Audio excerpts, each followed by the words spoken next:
All right. Welcome to the new. I'm just gonna call it the video game podcast for right now. Temporary name. And I'm here with my co-host for the day. Hello, I am Saw. I am the co-host of Beat here.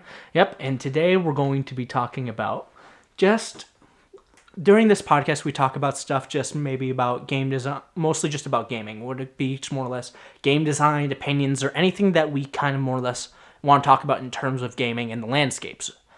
So, I think the first topic that should be fitting, at least for us, would be talking about Sonic the Hedgehog. Specifically more on its design, its kind of trappings, and just what we think of the series and how it could be better. So, I think we can start off just talking about what we think of Sonic as a whole and our experiences with the blue blur. So, I'll start. I think Sonic the Hedgehog is just... I grew up with the guy.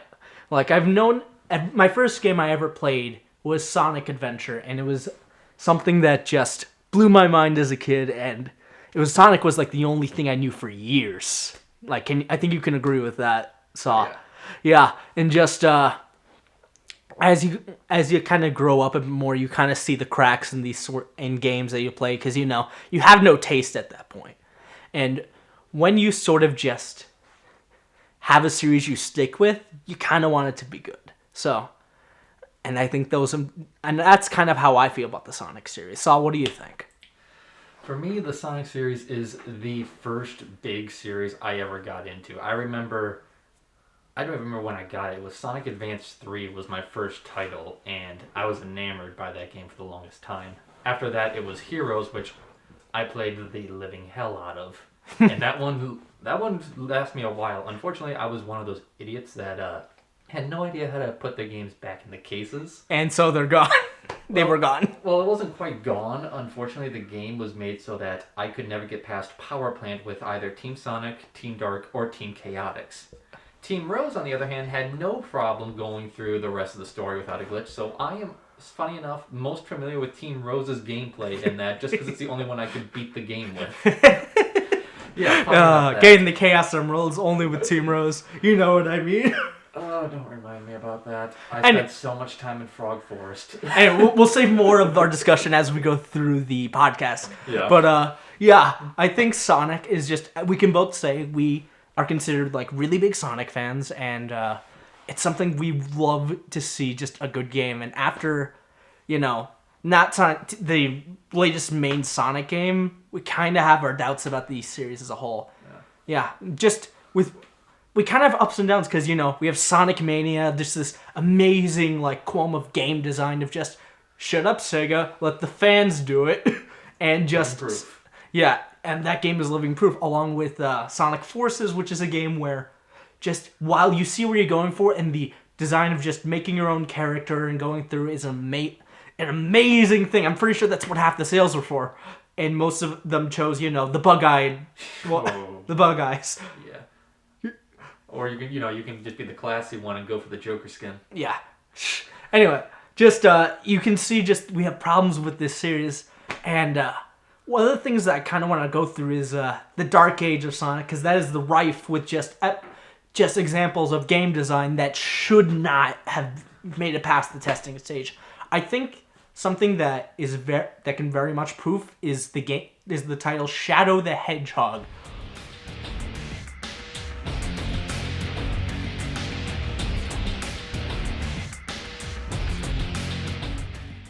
Oh, yeah. We can definitely, if we were to create a line of where it starts, definitely Shadow is the latest you can draw that line, because you could probably argue a few titles. I'd say that's more in preference. Some say Heroes, some say Adventure 2, depends, but I think everyone can draw the line at Shadow for sure. I think just the huge problem with the Shadow the Hedgehog is just how the game was built. Just with this entire story system of good and evil. I remember when the commercials showed up, just would you rather be a renegade or would you rather be the good guy?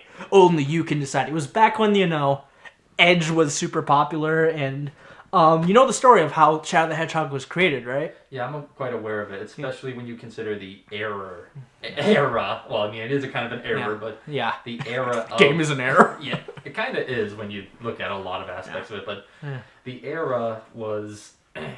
Heavily influenced because of GTA. Because in just that era prior, GTA changed the landscape, and while edginess was on the rise, GTA, especially when you look at 3, San Andreas, and Vice City, it brought on this new consumer market that all these kids wanted, like this more edgy adult stuff.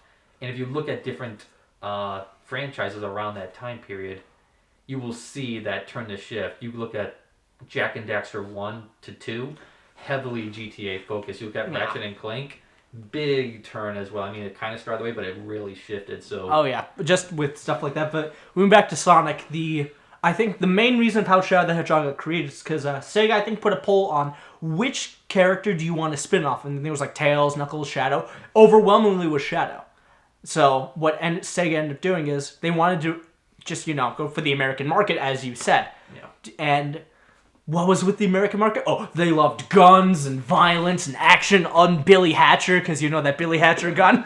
Oh my gosh, best gun by far. Best gun by far. But anyway, just the Billy Hatcher gun. Anyway, so Shadow the Hedgehog was made, and I see what they're going for, and this morality system seems like a good idea on paper, but with the design philosophy of this game, you see the amount of cracks in the show, and that cannot be more put in than with the level select screen on its own. Like, for those of you who do not know, Shadow the Hedgehog has essentially, like, in order to essentially move through the game, you have to go through 3 paths: the good path, the evil path, and the neutral path. And you do that for every level, and every time you essentially go through this chart until you get to this ending. And in order to get through all the endings, you gotta essentially do every ending twice. And with that, there's a huge problem with it because of every time you finish the game, in quotes, you have to essentially erase your save file. It's what it is, and then go back to the first level again. And the problem with that is the first level with Stopless, not very much of a good level. Promise time, huh? Well then, time to fulfill this promise. And he says that like every time. You know that line because you've heard it so many times. Exactly. Says Mr. I ranked the entire of Shadow the Hedgehog. Then again, I'm the same, so who's the loser right here? Mr. Completionist over here. Oh, shush. It's a compliment. It is. Anyway, just some of the problems with stuff like Shadow the Hedgehog is I feel like Sega is trying to put these like amazing like complex stories because that's kind of what they wanted to do in the 3D era, because it's the same era as like Heroes and stuff like that, where it just has this big thing, but it's not something that you really need in a Sonic game. Like, take it back to Sonic 1, 2, and 3. They had very simple plots: just stop Eggman, and you do collect the Chaos Emeralds in Sonic 2 and 3, and you go defeat the boss. It's not really something that very hard, and it's a tried and true thing that even Mania saw and just, you know what? I'm going to do that and just have the gameplay be the forefront.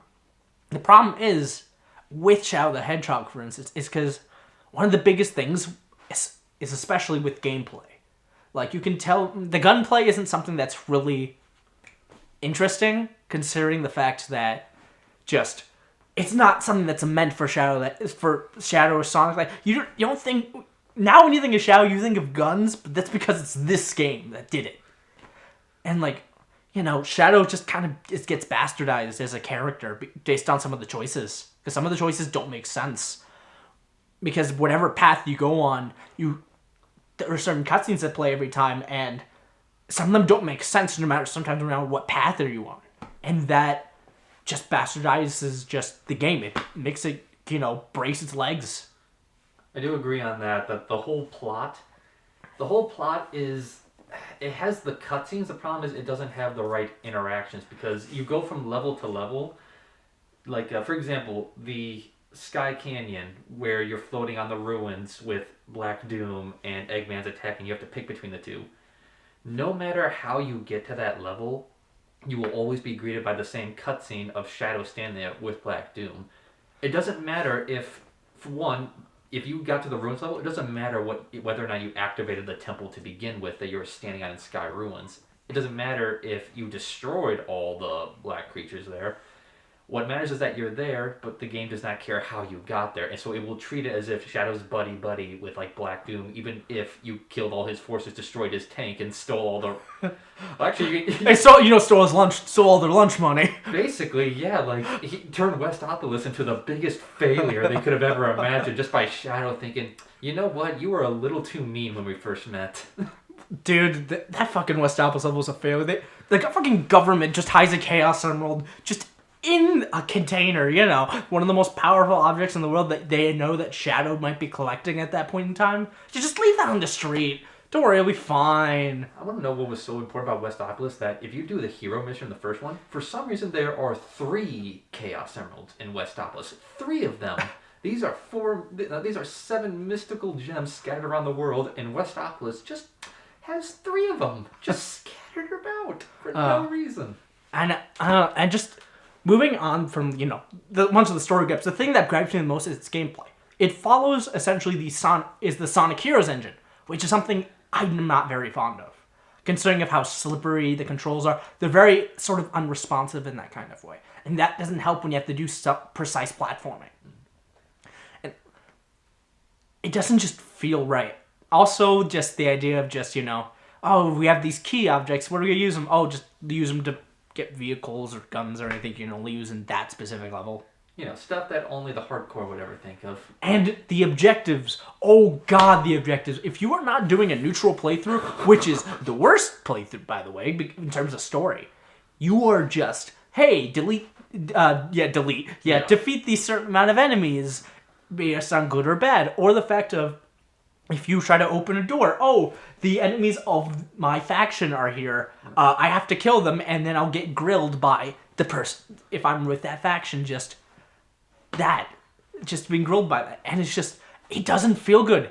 And if there is a level I think we need to talk about before we move on, Space Colony Arc, the both times you go there. Oh gosh. That place is a maze. Oh, do you know what's really awful about the one where you're with Maria and you can save the scientist? Yeah. In the PS2 version, that level is glitched. Oh, really? Yes, if you go for the dark pathway, I didn't know this until I looked it up, because I remember it driving me crazy and I didn't realize why. There's a specific room where when you enter it normally, one of the gun soldiers that's supposed to be there does not load in. You have to leave and re-enter another time, and then he will load in. So if you go through it the first time, he is not there. And I remember the first time through, I had one soldier, I don't remember who, but I could not find him, and I have a hunch that was the guy. I'm pretty sure he's just hiding in the break room. He's the smart one. He's like, okay, nope, I'm not seeing. Nope. He's the main character. Nope. The ultimate life, I'm just learning how to use firearms. I'm out of here. One of my last thing I want to talk about before we end Shadow the Hedgehog is just a funny thing to think about of just with bits and stories. Just, when you have like a... When you see the President of the United States just like have a picture of Sonic and Shadow just on his table, I think of 2 things. 1, this probably took place after Sonic Adventure 2. So, how did that conversation happen? It's like, hey, Sonic and Shadow, we don't know which one of you are which, but we want you, come to the White House, maybe grab a pay, maybe get some pictures in, And then just, if you was looking at the table, just wondering, which one was Sonic again? Oh gosh. Do you ever wonder that? It's just something that does bother me. Actually, I think it was explained in the Japanese version. This plot is a bit different because I don't know if this is 100% true, but apparently in the Japanese version, the difference is that the military does know that Sonic and Shadow are different. The thing is, they don't want Project Shadow getting out to the public, so they frame Sonic as Shadow and tell the press that it is Sonic. That Shadow is Sonic, to get them to believe it, so Project Shadow is never actually unveiled to the world. Oh, really? Wow. That's something that's very interesting. I did not know this. I found that out like a couple months ago, and I thought, you know what? That makes way more sense than what they actually went with. Oh, yeah. So anyway, moving on from at least Shadow the Hedgehog with the design, if a bunch of other games during this era just was, sort of hit and miss. A big example I like to think is just Sonic Heroes, like going back to that.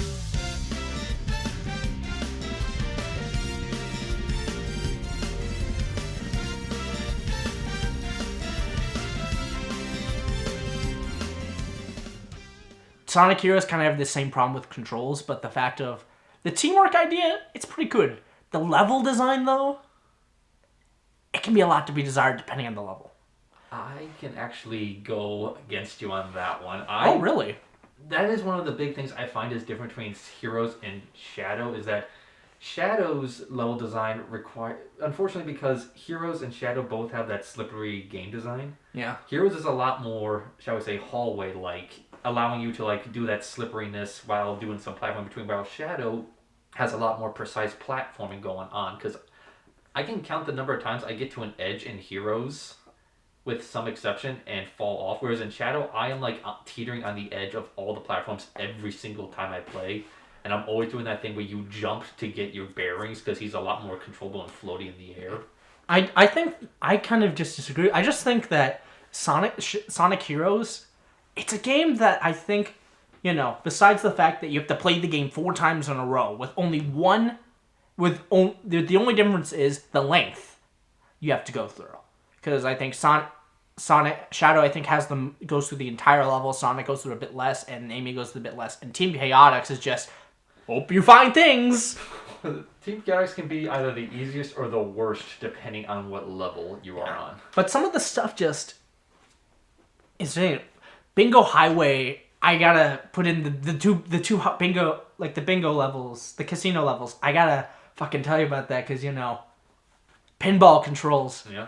If you aren't very careful with that, it kind of goes against the player, I think, because of just how random these pinball controls are and the fact that the amounts that you need just for progression in itself, it kind of sucks because a lot of the time when you play them, I feel like this is not my fault. If I fall through, it's more or less the physics of these pinball controls, for one thing.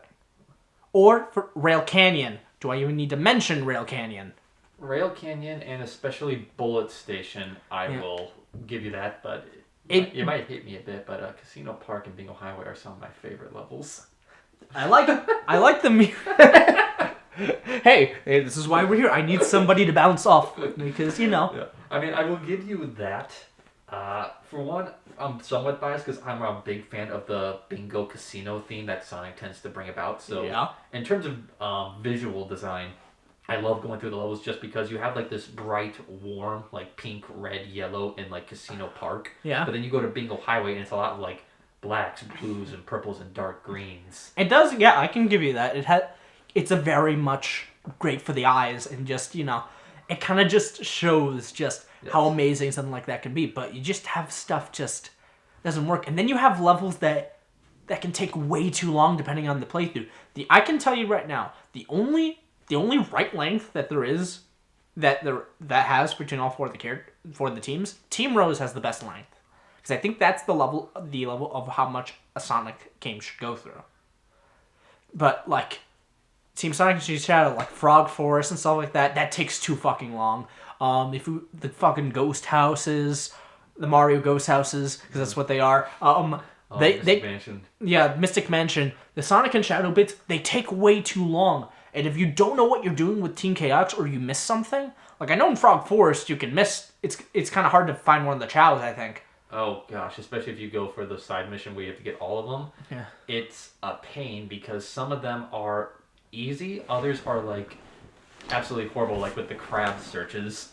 Where the crab searches had most of them were in plain view, only like 1 or 2 were really bad placements. And the chow one, your best bet is to rely on the fact that the chow will speak and make the chow noise to tell you that it's nearby, but sometimes you will never see them. And I feel like, again, that goes against the player and just how it works. Team Chaotix is more or less a grab bag of missions that can either go forward against it depending on how easy or hard the level can be.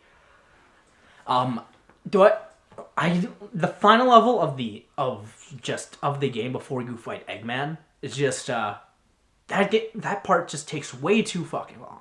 Final Fortress? Yeah, Final Fortress. Yeah, the final bit, especially with like the laser bits of just, if you are not quick on the draw and if you don't fall off the rails, because the rail switching is just really badly put, it just... We'll give you that one. Yeah, it doesn't work, and you will die, and will die often, which like I did as a kid. Even as an adult, it gives me trouble.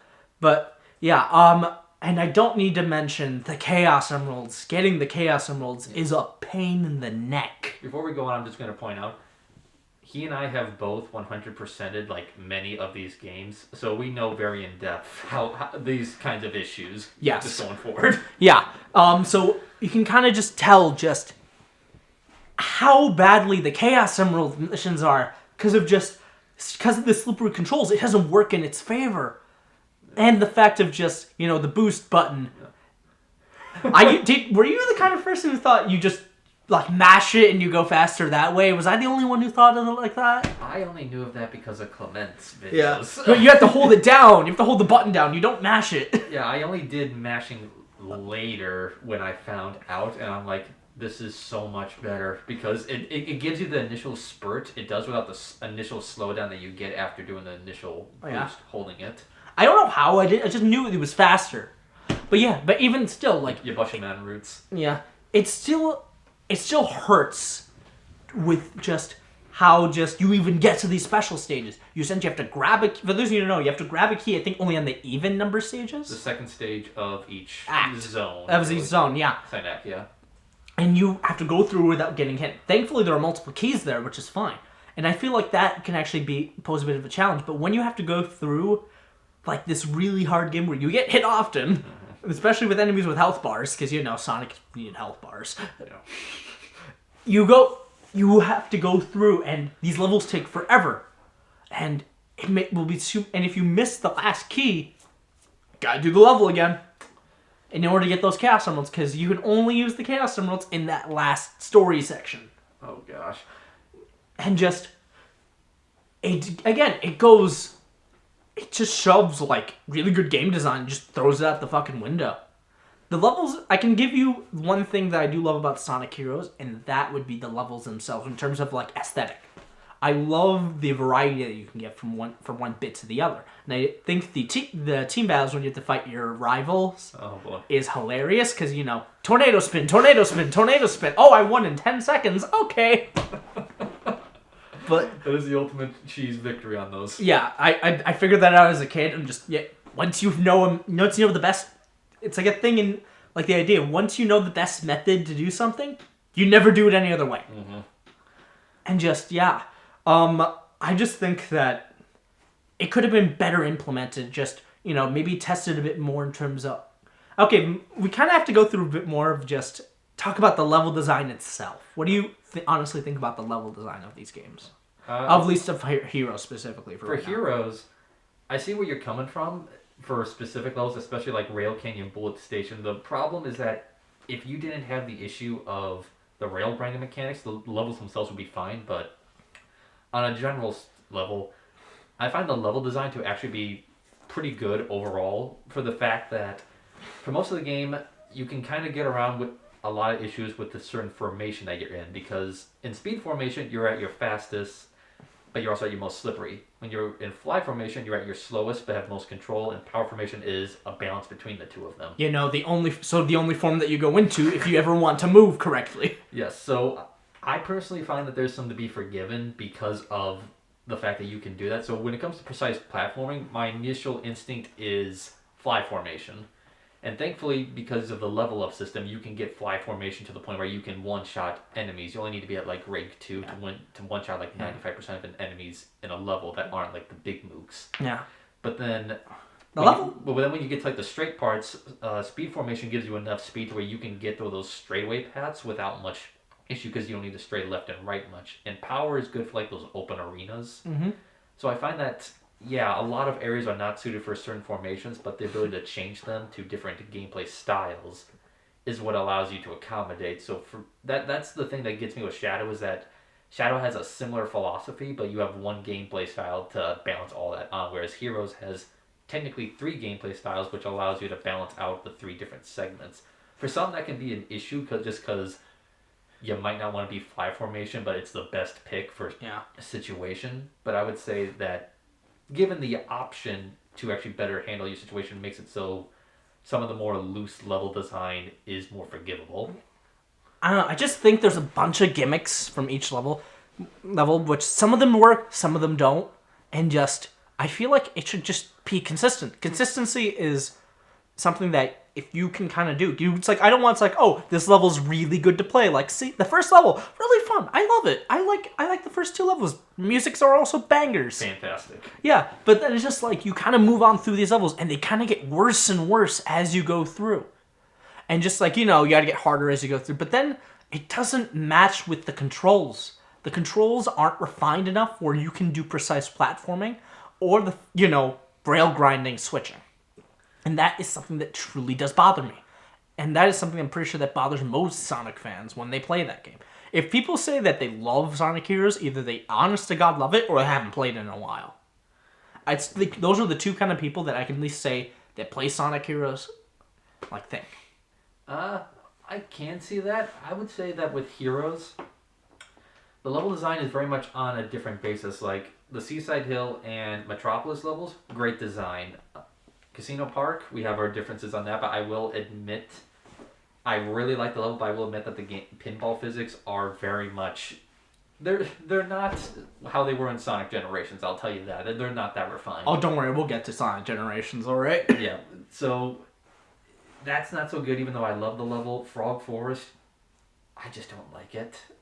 Who likes Frog Forest? Frog Forest is a problem because, one, I don't like the frog mechanic. Hey, there's a frog over there! Exactly. I don't like that. I don't like Rail Station, especially Rail Canyon. I especially don't like Bullet Station, just because I feel like Bullet Station surprisingly can, depending on what story you're on, it can even have more rail grinding, and I absolutely hated that final cart. You know how you can be put in a cart? Yeah. The final cart section near the end of Bullet Station drove me mad as a kid forever, because I could never see the laser beams. Oh, laser beams! Yes, and when you game over, you're sent back to Rail Canyon. Yes, but I will give Egg Fleet high praise. That level is phenomenal, just because it is the epitome of what people say about wanting additional pathways, because if you bother to look around, there are so many alternate pathways. Just from the very beginning, when you launch off the platform, you see this big open space, and there's this rail that's right in front that you can go onto. But if you go left or right, there are platforms you can go onto that take you to alternate routes and even to different ships altogether. So the Egg Fleet level, I think, is one of the most perfect ways you could design a 3D Sonic games, in terms of a fly level, just in terms of open-endedness. The kind of stuff that we would see later on as we got out of the Dark Age. Yeah. Much more of that type of mentality instead of straight way, or how Shadow the Hedgehog goes is, here's a high road and a low road. They converge at a point at the end. The only difference is one has a loop-de-loop, one has a couple of blocks and a few creatures that you jump over. And guns. Woo! Alternate pathways for the win. I do game design very well. Oh gosh, that would always get me. I'm like, wow. I would get to those forks in the road that converge back. I'm like, I gained nothing.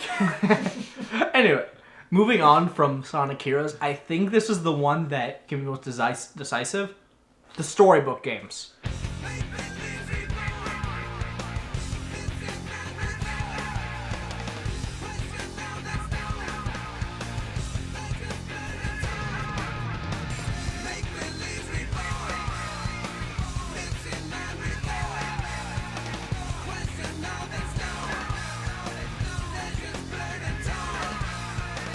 Those are the games that I think I kind of want to talk about the most, because they are, in terms of the main Sonic games, the ones that are just the most divisive, are some of the most divisive. Except for, the other game that we'll be getting to, the one. Yes, I know which one you're talking about. Storybook, though, yeah, that series is definitely different, because some will, depending on your opinion, some will say they're good, some even has them as one of their favorites. But I don't understand those people. One in particular, most people I know will say Black Knight is a better Secret Rings. Yeah. But I've heard people put Secret Rings at the same level, if not below, the one. I think, they were developed at the same time. Well, Secret Rings was initially supposed to be a port. I know. We'll get into that a bit later, but yeah, this will be a port of, the game that must not be named.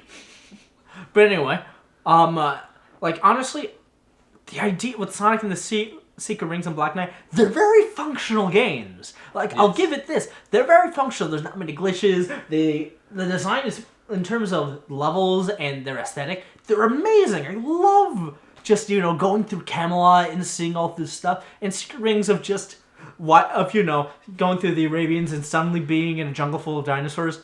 The Arabian Nights. Wild jungle. Let go. Make police report. Every time you load up the menu. But the mission system, like, what are your thoughts about the mission systems in these games? I will say it is better in Black Knight, but oh my gosh, in Secret Rings, I did not know the secret rings were mandatory until I got to the end of the game. Oh, you too? Because you're collecting them after boss fights, and you're like, okay, so these are part of the plot. So I'm only doing as many side missions as I need to. You literally can't get to one of the bosses until you, like, the first secret ring, until you finish a bunch of side missions. That you don't know which ones are mandatory. Yes. Oh, that is the worst thing, too. There's no flow chart, so to say, that leads you to say, like, oh, if they get given you a chart that says, like, hey, do these These are mandatory, these are optional. Yeah, that's all you need to do. These ones will lead you to, like, bonus XP because, RPG elements for some reason. Whoa! But the side missions killed me because some of them were okay, like, get 100 rings, but then you had other ones that were the dinosaur egg mission. I think we both know that one. Yes, I know which one. Wait, there are two of them. Which one are you talking about? The one where you get into the nests, or the one where you have to destroy a bunch of eggs? The nest one. I hated that one more. Oh yeah. We also need to talk about the motion controls. The motion controls, at least in Secret Rings, are some of the most imprecise garbage I've ever used. Well, before we go to that, I just want to say one thing about the side missions. Yeah, shoot. The thing that got me about the side missions is that you will never know how many you need to complete. Because I swear, it has been a while since I fully completed the game, just because that is a detractor for me. Yeah. Because I remember for the final secret ring, when you go to Night Palace, I swear I did like 5 missions in a row, getting the best I could, got no secret ring, and I was legitimately thinking to myself, is this even correct? And before I left, I decided to do one more mission. And lo and behold, it was the one that got me the final secret ring. And I'm like... aren't there just some random missions that just give you secret rings? Yes. Yeah, I remember that. That's the thing that I meant, was that some of the secret rings are necessary to advance the plot. But when you get to Eraser at the end, and you beat him, you have maybe 4 or 5 secret rings. No, you're being generous. It's 2 or 3. You need at least 3, I know, to get to him, but the game will like, oh, here's a secret door Razor's behind. We have to get behind it, and they have you need all the rings. Oh, where are the rings? Oh, there's some more in secret missions. I think you have to, like, I think it's like the last level. In order to get the final secret ring, you have to go through, ignore the Razor Jin mission, ignore finding the final boss, in quotes, and then just go straight into these other random missions until you find the one that gives you the secret ring for the last one. Yes. Which talks about Eraser Jin's backstory. After you beat him. Something that I think you may have needed.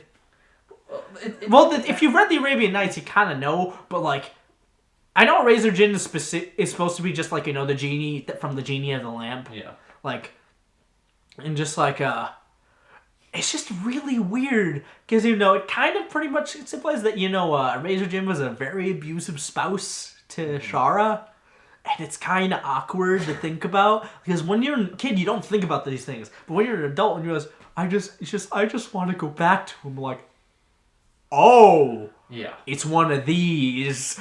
Man, I didn't think a Sonic game would go this far, talking about marital disputes. So relatable to some kids, mommy and daddy, stop fighting. It does go that route, and then it killed me as a kid, because I'm like, oh, here's the final door, and then it just boots you back to the screen with no... It does not tell you need more rings. It just boots you back, and you're like... Man, that game sucks. I'm like, did the game just end? That does happen. I'm like, this is a hell of a cliffhanger. Continued on the next game with Sonic and the quest for more money. Exactly. Then made by EA. Well, before we go on to the next one, we do, like you said, need to discuss the motion controls. The motion controls, again, at least with Secret Rings, we can talk a bit more about Black Knight, but, like, Secret Rings are some of the dumbest things. Like, I knew it was the Wii, and But I just think motion controls were some of the worst ideas. Because, again, nowadays, we don't care about them anymore. Yeah. Like, nobody cares. Like, it's the future of gaming. But, if you want to do future games, just use the HoloVive or, like, Oculus or Vive. Yeah, or gyro control. Yeah. But just, like, it was a very amazing technology back in the day. We all ate that shit up. Wii Sports. Wii Sports, everyone ate that up. But just, with Sonic the Secret Rings, it just, because of the fact that it is motion controls, it's not as responsive as it could have been. Black Knight, at the very least, fixed this problem. But, like, with Secret Rings, it was kind of like the first step to, like, okay, Sega's just like, you know what, let's just try it out, and just see how this works. And, I think they made, like, another game, that, like, with a guy with, like, a chainsaw or something like that. I forget. Sega, I think, made a few other games on the Wii. Yeah. And some of them were really good. But, like,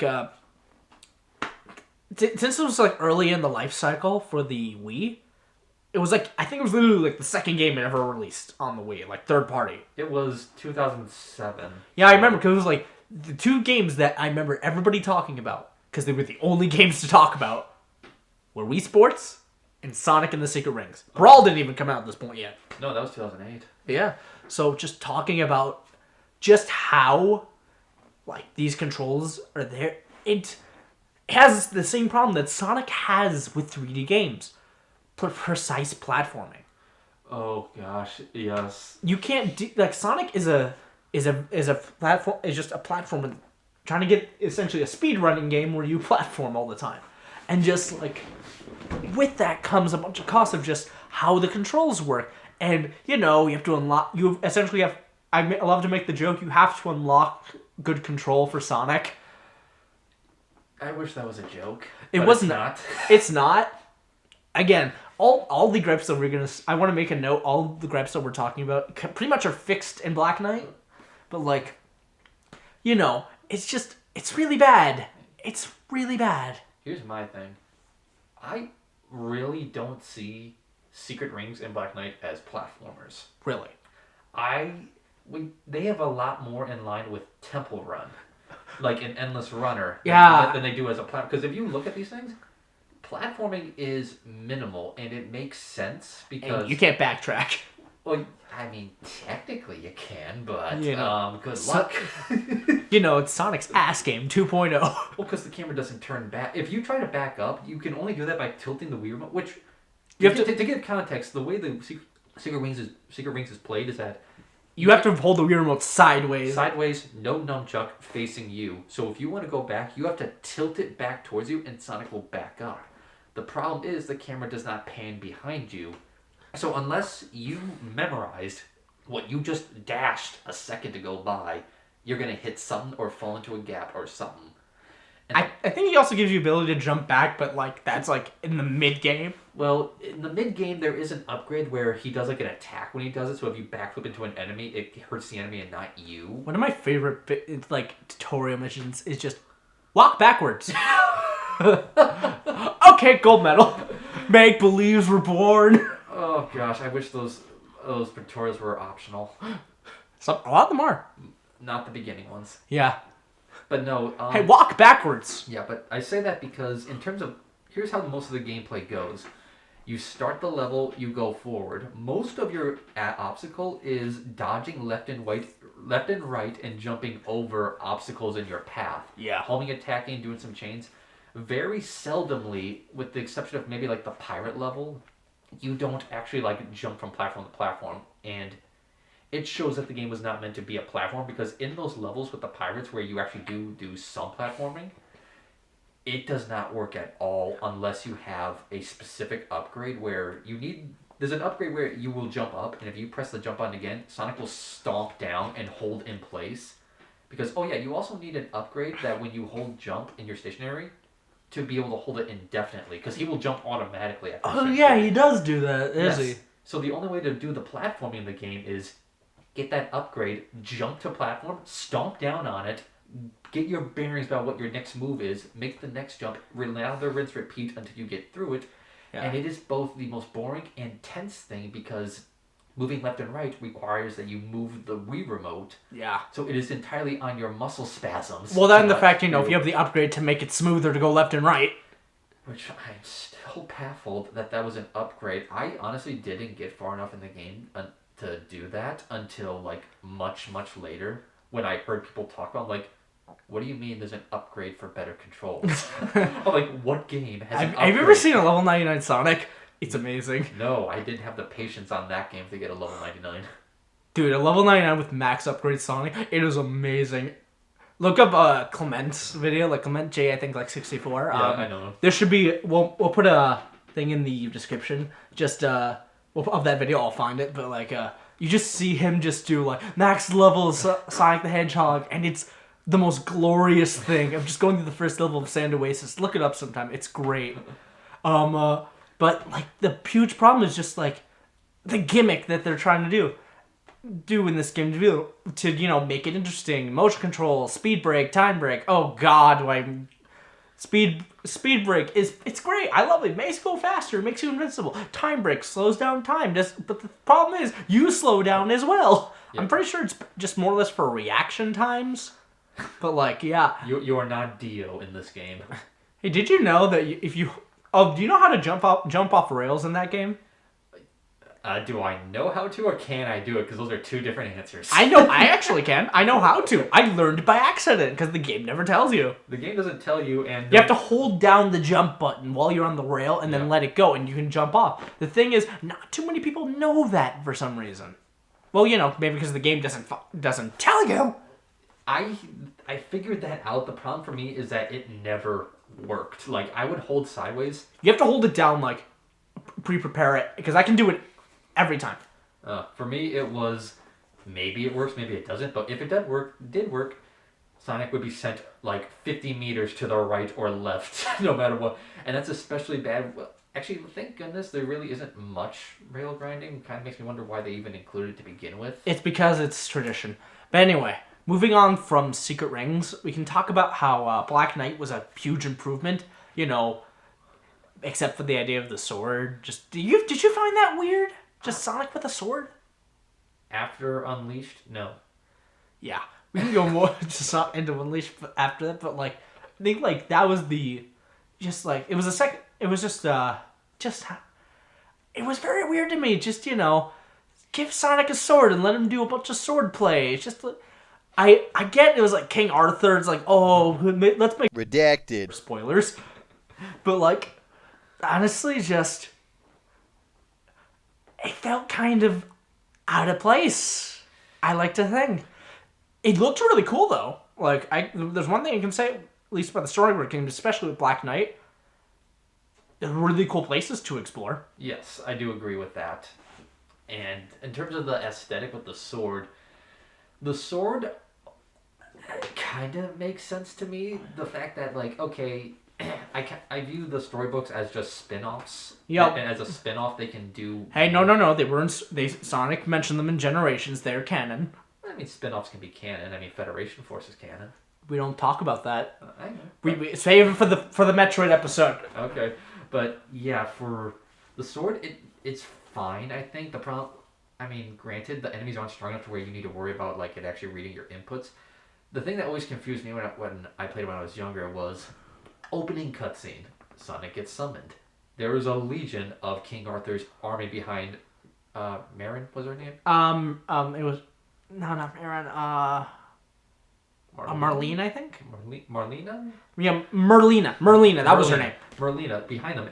Sonic literally throws a chili dog in the air, runs behind, demolishes them in one move without even thinking about it, comes back to catch it, eats it.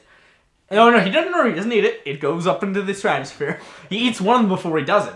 Oh, by the way, fun fact, this is the first game where it is canonically, like, shown that Sonic loves chili dogs, which is the weird thing to think about. Yeah, think about it. There is no other game where Sonic eats or talks about chili dogs until that game. It is mentioned in many promotional material and a bunch of other things, but it is the first game where it's shown. I think Unleashed might have it beat. Because Unleashed, it is revealed that... Did we go by instruction manuals here? Unleashed came out after Black Knight was 2009. Unleashed was 2000. No, Unleashed was 2008. Black Knight was 2009. Oh, I thought Black Knight came out first. No, Secret Rings was 07, Unleashed was 08, and Black Knight was 09. Let me see. And Unleashed, it is, I don't know if it's directly said, but like your reward for beating all the chili dog stand things is like super chili dogs. Yes. And every time you eat a chili dog, Sonic will comment on how just absolutely delicious it is. He loves chili dogs. Yeah, 2008 is November 18, 2008 is the initial release date for Unleashed. Let me check Black Knight. Yeah, so in terms of, where was that? Yes, the sword was that you see Sonic destroy this army of goons. Yeah. Oh yeah, right. It is a year later. Yeah, you're right. So we got Unleashed did it first. Yep. So you get the sword. The problem is that the homing attack becomes useless. Yeah, after Sonic just murdered all those guys. It is the only game I can think of where honestly, I have not stuck around to homing attack someone to death to know if there actually is a damage counter on the thing. There is not. I've checked. Well, you can do it so many times, as many times as you want, and it won't work. Yes. But you don't need it when you can just do sword spin attack and just murder everything that moves. Yes, the sword is very overpowered in a sense because there is not an enemy that will not fall by the wayside at your just beck and destruction. The problem, okay, Sonic and the Secret Rings, you're 200 powered and level. Sonic and the Black Knight, you're too overpowered. Dang, we could stop. Well, no enemy is a real threat to you as long as you keep waggling. If you so think, especially if you're doing jump, homing attack, spin attack, you are basically untouchable. The thing is, though, I'm actually very glad about how they did it with the controlling. They have a Wii Remote and Nunchuck this time, so with that, you can move essentially freely using a control stick while being able to, I think it was the Soul Surge. Remember the Soul Surge system? Yes. Which essentially is speed break when there's nobody there, but you can attack enemies and they're also like one hit kill. Yeah. And just you can abuse that son of a bitch if you know what you're doing. Oh, absolutely. It's basically, it really is just speed break, and there's no time break, which no one misses. No one ever misses. I only ever used time break in the final boss of Secret Rings. Yeah. That's no, it. I never did. Like when he does like the very fast thing, I was able to actually react like that, believe it or not. For me, I needed time break when I first fought him that time. I was able to do it. Like you just see me just like... I got it after practice after a while, but that meant I had to practice on the final boss. Also, there's a special homing attack you can do during Secret Rings' final boss that does absolutely nothing. Like you jump, you do the homing attack, he does this little purple extra hop, and it does nothing. Targets nothing. It's essentially supposed to be, I think, max level Sonic. That's what it is. Yeah, but you know what? Off of Secret Rings, back to Black Knight. Anyway, I love just the idea of how they fix the controls, but they still have the problem of it's a runner. It's like an auto runner without the auto bit. Yeah. Which can be a bit of a problem. And honestly, I just think that the game design suffers for this because it's kind of boring. It's literally you just hold forward, waggle, waggle, waggle for a little bit, and just you win. I will give them credit for doubling down on the more endless runner aspect by introducing less platform, but due to the fact that it doesn't have precise sword combat, it does suffer, I agree. Just because there's nothing to really challenge you outside of like a big mook, but the problem is that the big mooks don't stop you. They don't really. All you need is a spin attack, and they are dead within seconds. Well, the thing is that there's only a couple instances in the game where you are barred from going forward until you beat all enemies. Other than that, you can just go around them. Oh, yeah. You can just, at the speed you're moving, you've either already cut your way past another guy next to him, or you've just zoomed past him without even noticing. I love the idea of just, the two minions, Jim and Bob, they immediately go through it, and then Jim is already dead by the time they teleport in. Jim! He'll retire tomorrow! Damn it, he was 3 years away from retirement. But anyway, I just think that Secret Rings was a better effort, except the King Arthur boss, when you have to do like the precise sword swings.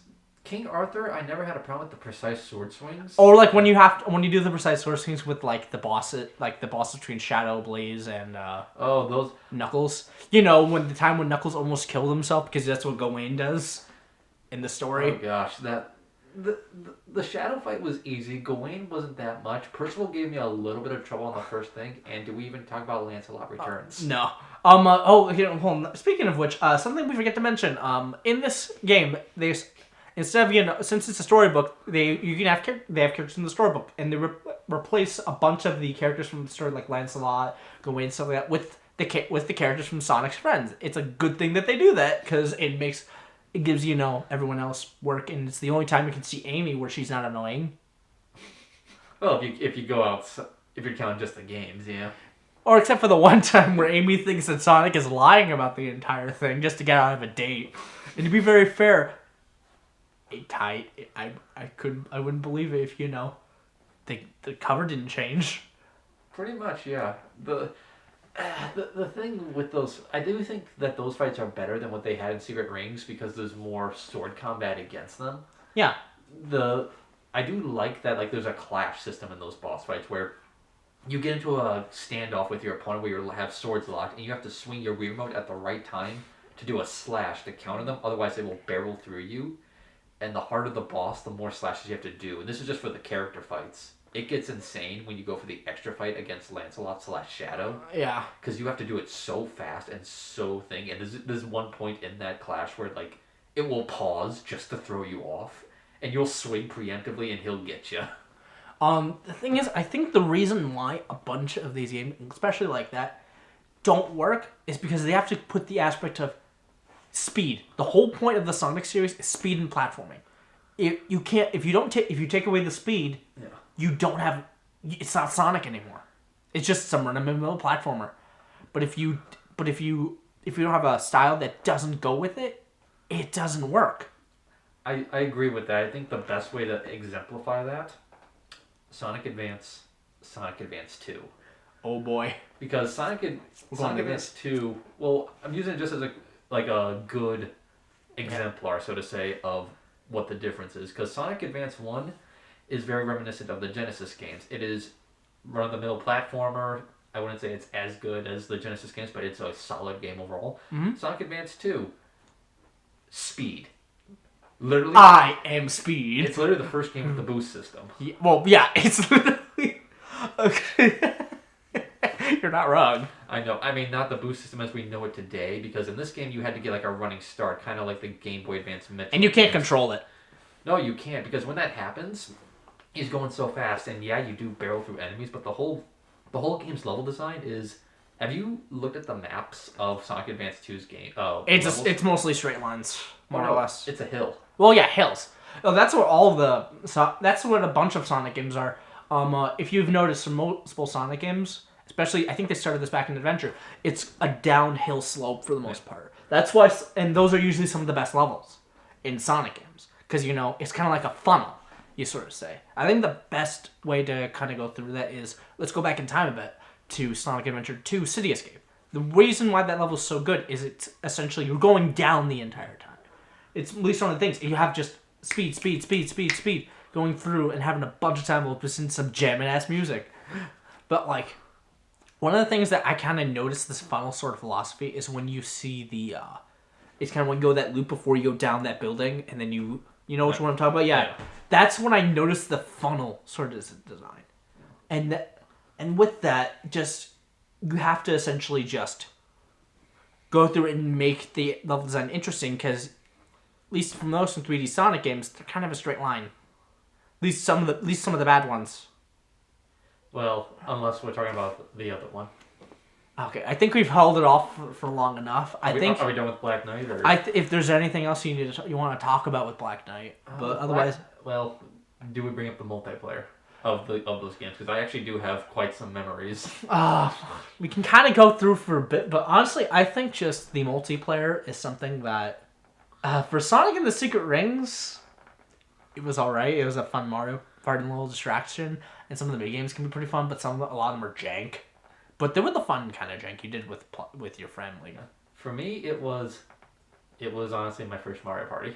It really was. I had not played any Mario Parties before that, so for me and my sister, it was like the game. The Mario Party, the second Mario Party game Sonic ever did. Yeah, except this one actually had decent load times. Or, some other stuff. So, yeah, because they had nothing better to do on this one. So yeah, multiplayer for Black Knight, I would say skip. Secret Rings, I'd say, honestly, good for like a 1 or 2 good times. Maybe 3 if you're willing to add a little extra into it. I think, honestly, just... it's more or less a footnote in these kinds of games. I think it's something that really doesn't matter, at least especially with this. I do want to bring up one thing. Secret Rings. Shoot. Big the Cat. Big the Cat! Yes, in Secret Rings, I do love they make a little callback to what they did in Adventure 2 in that if you stand in certain places, Big the Cat just appears in the Secret Rings levels just doing random stuff. Apparently he somehow broke into Sonic's house and got sucked in what Sonic did. He has a journal you can read. Yeah, I know, he's a journal you can read, and like extra things are just Big just talking about how he has these adventures inside them, and then you wonder, how the heck did you get here? He's apparently doing just fine. Yeah, he's doing just fine, and I like to think the only reason we don't see him again is because he's stuck in the storybook and we never see him again. Outside of the racing game? Yep, that's the only way he broke out. He broke out through the racing game. I'm free! And he gets back into the book. Dang it! He's free, but then he jumps out when he's in like the garbage disposal plant. He's in like that place with all the fire. He has to make it through the fire. But no, yeah, we should probably move on to that game.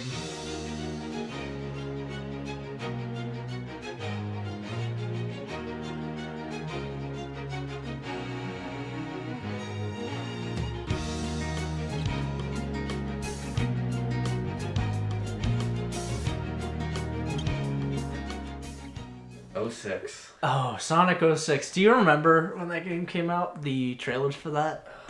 I remember, because I do. I know I do. 06 is... I remember seeing it. It is such a substantial game for so many reasons. It's been 15 years. It's the 30th anniversary right now. It has been 15 years since 06, and it is still... Its effects are still ringing to this day. Sega Sonic Team remembers. Trust me. They want to make sure that they make fun of it. The load times and all of it. Like, just on that. Like, anybody who knows a bit of internet culture, at least with Sonic, knows about 06. And if you ever played 06, it's a different story. Cause oh gosh, 06 cutscenes were like some of the first YouTube videos I ever watched. Oh god. Especially... Behold, I can fly! 759. Well, no, I mean, the first cutscene I ever saw for 06 was the Mephiles killing Sonic cutscene. Oh, so you got spoiled on that. When I first saw it, I had no idea what I was looking at first, because the first thing I see is like, it's like Mephiles kills Sonic, and at first, my first instinct was... No, you mean Dan Green kills Jason Griffith. Same thing. I like it. My first thing was, is this like fake? Because at first because I hadn't played the game, and like I just see the opening cutscene of Mephiles like grabbing a purple emerald. I'm like, I feel like I'm missing some context here. And then he kills him. I'm like, what just happened? Okay, so anyway, Sonic 06 is kind of one of the most biggest part in terms of story, and has a big story kind of through Sonic Shadow and Silver. I don't think we should really go over it here because it's not pretty much what this podcast is more or less about. Unless you want to be here for 3 hours just to discuss the story. Yeah. But honestly, I kind of want to talk about more or less the design of this game. Just the game design of this game. Starting off with Sonic, which honestly I have to say is probably has... Like, it kind of looks like, at least with... I like to say with all 3 of them, they kind of saw what they did with like Heroes and stuff. They kind of went the other way though with it, of just making everything super precise. And to be very fair, you stop on a dime. Yes. In that game, but like at the same time, the game feels a lot slower because of it. The gameplay. Well, are we going more into gameplay or the level design right now? Let's go into the level design first, and then we can go more into, and then we can transition to gameplay. Okay, level design. It's adventure level design essentially, because if you look at the difference between Heroes and like Adventure 2, big level design change. You go to 06, it has much more of that adventure style where precise platforming, a lot less straightaways. Yeah, and there's a bunch of different paths. Like with Kingdom Valley, the one level that Sonic Team liked to show off in demos. It was one of the ones where I think Sonic had a really... Kingdom Valley, I think, is one of the better designed for Sonic. I'm pretty sure it was the first level they've ever designed. Well, if you look at the demo, which, oh my gosh, it hurts me watching that demo sometimes, but Anyway, Yeah. because it's so good. But yeah, because of Kingdom Valley, they actually had some good platforming, lots of alternate pathways, and it demonstrates like really good level design. And then, And then they put Shadow and Silver in those levels. well, the problem there's a fundamental issue with Silver in these levels because they went ahead and did the philosophy of every character is going to be in these levels. Like, just like in the adventure games. The problem is, like Adventure, they designed it so that all the characters will go through the same areas at points. Yes. And because of that, these areas have to be able to account for each gameplay style. Yeah, but they're more or less the same gameplay style with only a few alterations. Like Sonic is more or less the basic speed thing. You have the spin dash, which is really bad. Yeah. The homing attack, and you have like all the stuff that Sonic had, along with a bunch of these upgrades like the slide and the stuff. And that honestly is the best part of the game. I will defend that because I honestly think the Sonic parts are decent. The Shadow and Silver parts are a bit different. Shadow, it's kind of more combat oriented in quotes, and they kind of kept the bits of Shadow the Hedgehog by adding a bit of the car driving And somewhat guns, albeit exclusive to the vehicles. Yes, which I think it just is so out of place. The motorcycle is the worst one by far. Oh god, the motorcycle. Because the motorcycle is used like what, twice? No, that's not the worst thing. The worst thing is the hover bit when you have to go over water. Oh, in Kingdom Valley. Yeah, in Kingdom Valley with the hover vehicle. Oh. That is the worst one because if you're not careful, entire buildings can just fall on Shadow. Yes, you have to basically... The thing with the Kingdom Valley level is that there are these pillars that are everywhere, and if so much as a small gust of wind scratches these things, They go down because the whole structure goes down. the whole city's on fire. Oh, we'll get to that one. But no, you so much as brush these things, gunfire, the enemy, whatever, it will tumble, it will go in a random direction, and if so much as a brick slices his toe, the whole craft implodes and he drowns. Because they never took swimming lessons. Never took swimming lessons, and they outsourced to China on their gear, I guess. And also, apparently, they have Shadow working for Gun. Is just very weird to think about. I actually like that, but we'll get into that another point. Yeah, but honestly, just a lot of these levels, I feel like a bunch of them were built for Sonic specifically. It's like Adventure, where it feels like Sonic was for sure the main point, and then he just found a way to get the other characters into it, because Sonic's levels are the best designed by far. Oh, yeah. I think the best way to look at it is this. Crisis City, Sonic and Shadow have the same opening segment. Yeah. Sonic's segment is him on the snowboard going down, and you can tell that the whole segment is built for him, going down the snowboard, making those curves on the pies, making those cool jumps, doing all that stuff. Shadow gets the truck. Yeah. Gets his car, and just you're going down that same bit, but with the car. Well, honestly, kudos to anyone who makes it so the truck lasts to the end, because it can get destroyed, and it's not like the hovercraft where you instantly die if it's destroyed. No, honestly, I purposely did that as a kid. Purposely destroyed it just because I wanted control again. I always thought it was funny if you flipped it over and you can jump into it, and Shadow does this little woo woo woo spin into it, and then the whole thing will hop and flip over like a bouncing ball. Yeah, the thing.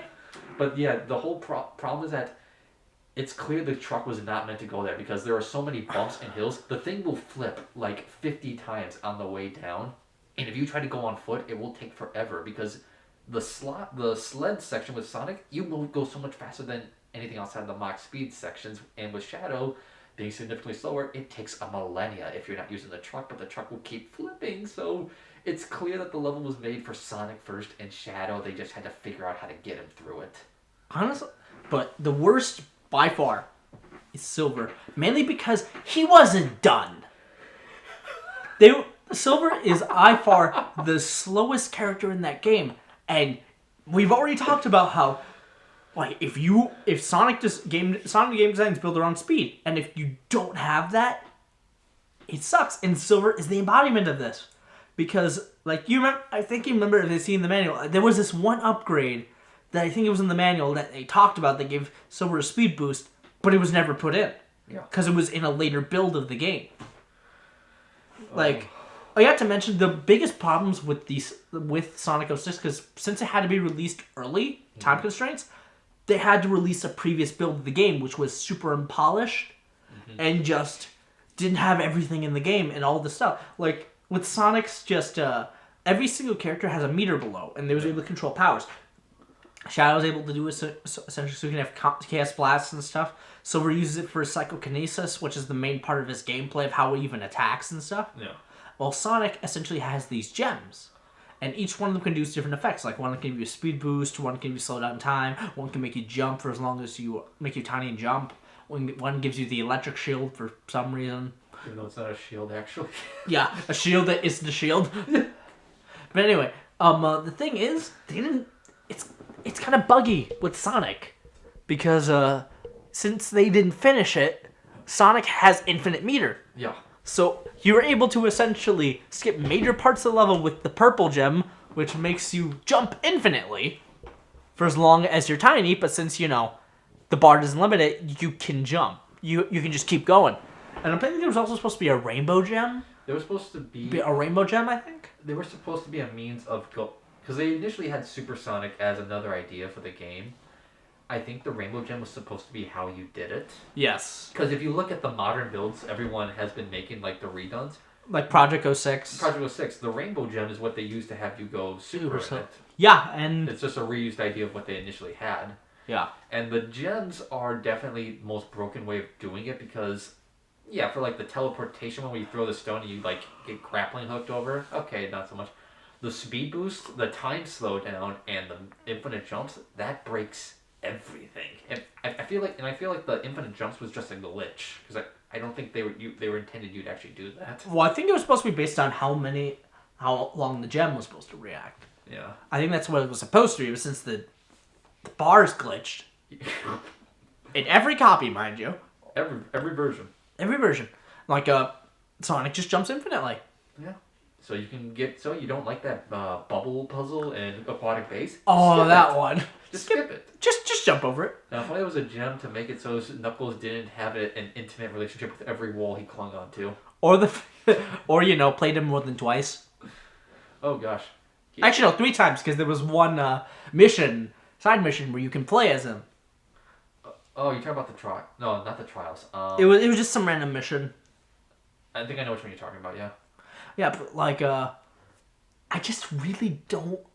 It just is just a really terrible way of just with game design, and I feel like if there's one thing that exemplifies just the amount of mistakes it did, look no further than Sonic's Mach Speed sections. Oh, we're getting into this territory. Oh yeah, okay. So Sonic specifically has these sections where you know how we're talking about auto runners? But not really. This is the auto runner, and it was only a matter of time before Sonic got to this point. Okay, so everyone knows about the boost gameplay, how Sonic, if you have enough rings, or however the game wants to go about it, can boost up, get a bit of speed.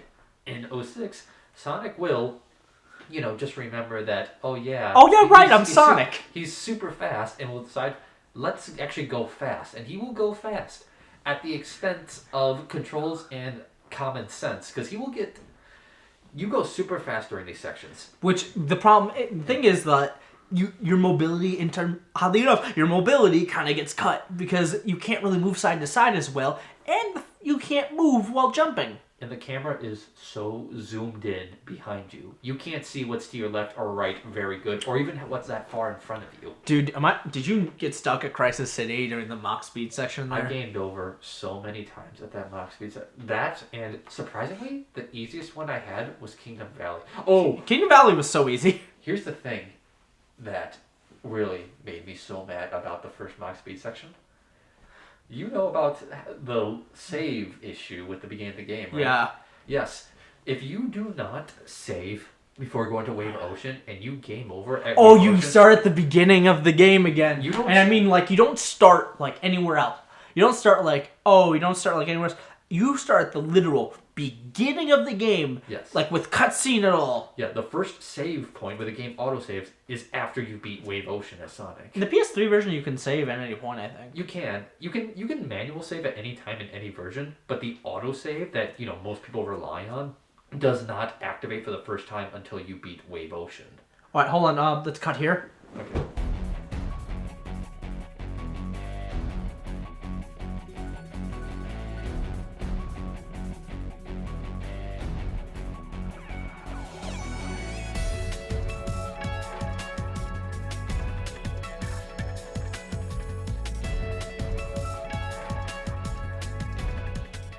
All right. Yeah, so when it comes to the save there, I raged so hard just because I wanted to reload my save file and it took me back to the beginning of the game and I thought the game glitched.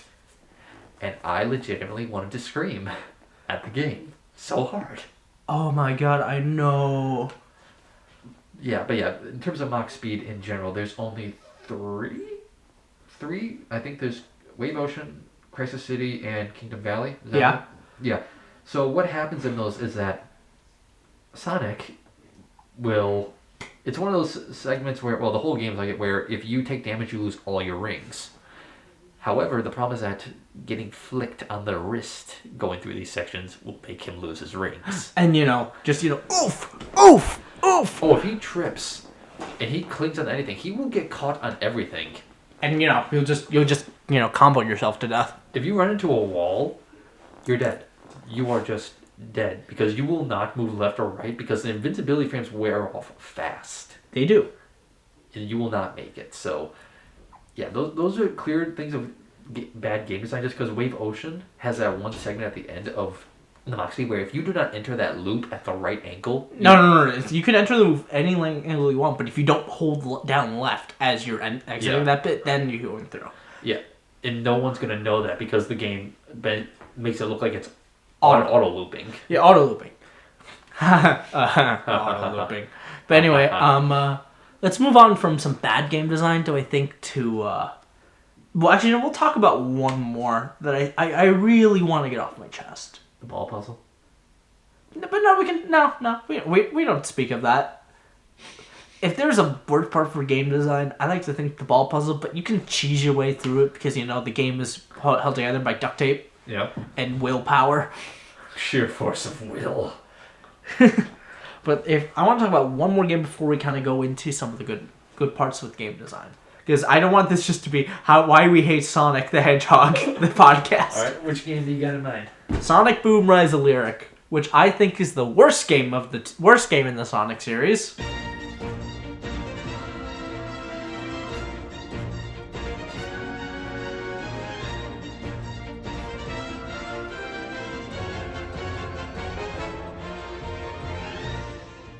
See, you're bringing this up as if that game has level design.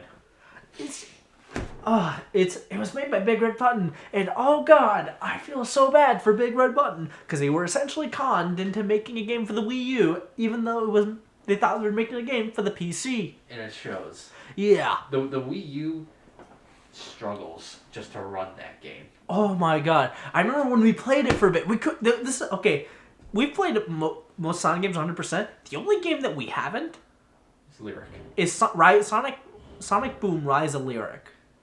And just... Because we can't. We tried to play it together for a bit. We just kept, we kept getting angered over that game. Actually, we kept making fun of it. Well, it's the kind of game where you almost need co-op, not to beat the game, but just because you need someone to laugh at it with you because of how bad it is. Yeah. We had fun doing it when we were trying to do some... But the gameplay itself, it's terrible. Oh my goodness. The level design in that game is simplistic to abhorrent. The thing is just... They have a big problem. They have the problem that have with any open world game. They have this amazing, huge world that has a lot of cool stuff, but you can't do much. No. Of anything. You can't do anything in there because, first of all, if you try to do anything, you'll probably glitch. 2, it has the silver problem of 06 where your natural running speed is not fast. Yeah, which is one of the worst things that you do in a Sonic game. Make Sonic slow. Yeah, but then they turn into a beat 'em up. But it's not as good of a beat 'em up section as Unleash's Werehog sections because that one actually had combos and legitimate stuff going for it in platforming. This game, on the other hand, has it's one, 2 buttons. 2 buttons. And then they have one for the grapple. Yes. The grapple is such a missed opportunity for that game. You can't even hurt anybody with the grapple unless you hit it with another enemy. Yeah. The grapple is a missed thing because it is the one thing all the characters share outside of their physical attacks. You could probably make a lot of level design based on just the grapple alone and not have to worry about the character just because everyone has the grapple. Whereas with everything else, I mean, Tails can fly, kinda. In quotes. Knuckles, he can't glide. Knuckles can't glide anymore, but now he's a big muscly guy now. He can climb certain surfaces. But Amy has a triple jump. She has a triple jump. And it's ironically the most useful one outside of, before they patched it, the Knuckles infinite jump. Oh, God. I remember the Game Grumps episode where they talked about that. Yeah, but then they removed it, and it's like, I know you want to get rid of glitches, but you got rid of one of the only things that was fun about this game. Yeah, if the only part of your game was super unintentional, yeah, you're either Skyrim or... Oh, Skyrim. Yeah, you're either Skyrim or you just... Your game needs to be touched up. Well, the problem is that all the level design in that game is mostly flat outside of it, because a lot of it has to do with, you'll get like some divots or some elevations, but for the most part you will remain relatively level for most of it. Even when you're going underground, that's mostly changed by elevators, not you like going down a slope or anything. So the game is very much on-Sonic-y in that sense, because it's structured more like a 3D beat 'em up. Yeah, that doesn't work because of the idea that speed is more or less not an issue, not a factor here. It takes away Sonic's identity. Like, one of the main parts of Sonic's identity, just high-speed platforming. And because of that, it just makes it just a random-ass, like, Jak and Daxter, kind of thing. Jak and Daxter? How dare you insult them? I will insult whatever I please. Don't make me insult Ratchet and Clank. I'm gonna kill you. Anyway, back to the other anthropomorphic animal. Animals that were real, obviously. But like... Clearly, based off true events. Oh god, if Sonic Boom Rise of Lyric was based off true events. 2014, No, then the world went back in time. Actually, oh god. Okay, I'm not getting into politics here. I'm went back in time, made Lyric, just a horrible singer. I'm not brave enough for politics. Anyway, I'm not brave enough to make a decent game. Says Sega. And yet they're really good publishers. But anyway, but Sonic he was just an abhorrent mistake. It is a game I'm pretty sure Sega even wants to forget. I guarantee you, outside of the PC, you will never see this game re-released. Ever. Ever. It was released on the PC? I get the feeling it's the only way it'll be re-released, and people have their pirated copies on the PC. Yeah. Because, let's be honest, the Wii U is not exactly a system people are going to have in the future for very long. I still have mine. Okay, I mean, people are not going to seek out a Wii U to play the Wii U exclusives. Man, I can't wait to play Sonic Boom Rise of Lyric on my Nintendo Wii U. Yeah, people are not going to buy the system just to play that game. They're just going to do it. And thankfully, the Wii Boom doesn't really need the gamepad much at all. Yeah. So it can be translated to a PC quite well. Yeah.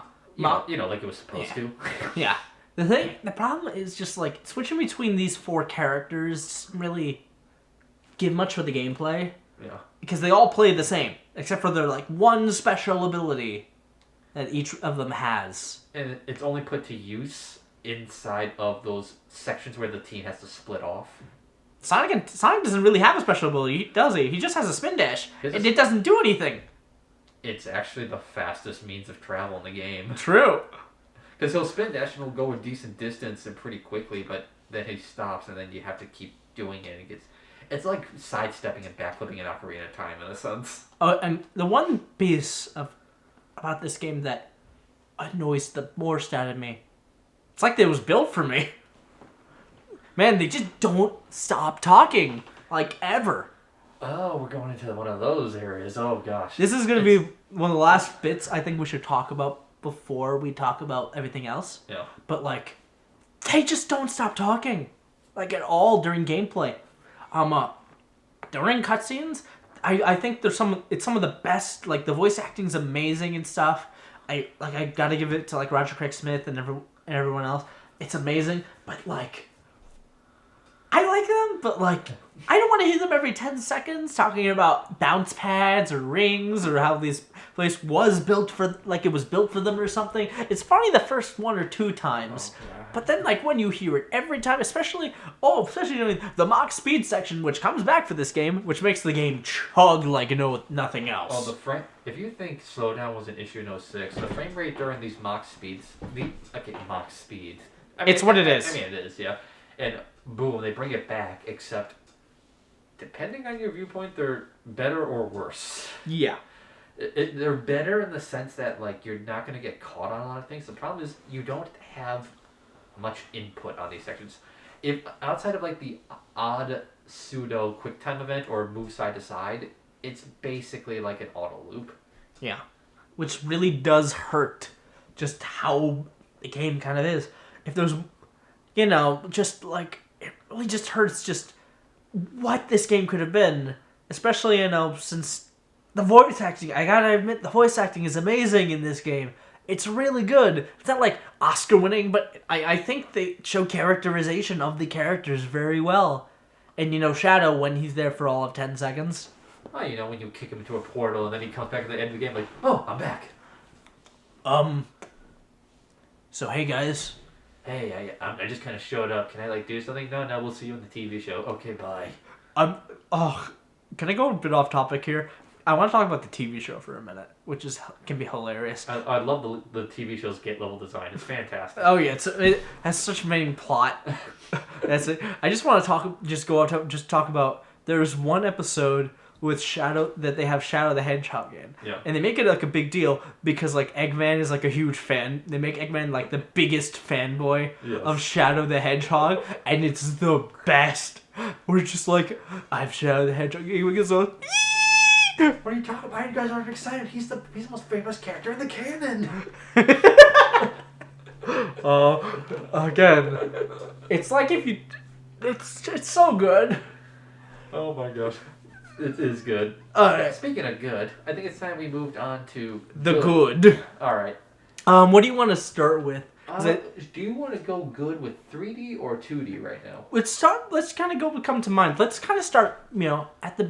We can kind of go through the bit of the beginning, but we already kind of went through that. I think we should kind of go through some of the good examples with at least 3D Sonic, and maybe we can kind of go through 2D. All right. Because I think we know what we're going to gush about once we get there. Yeah. So, I know what you're talking about. Yeah. Okay, so in terms of 3D, the best way to go with 3D is kind of what they had going with 2D in the sense that you want to be able to go fast in these. That's a given. Yeah, that is very much a given. However, you don't want to be going necessarily too fast. Well, too fast in a straight line. Exactly, because as there's another game that came out recently that demonstrates fast in a straight line. Yes. First, I think we should kind of go through the kind of game that rejuvenated Sonic after the... Actually, do you want to talk about the adventure games first? I was going to go to adventure, then move on to that. Okay, so let's talk about adventure.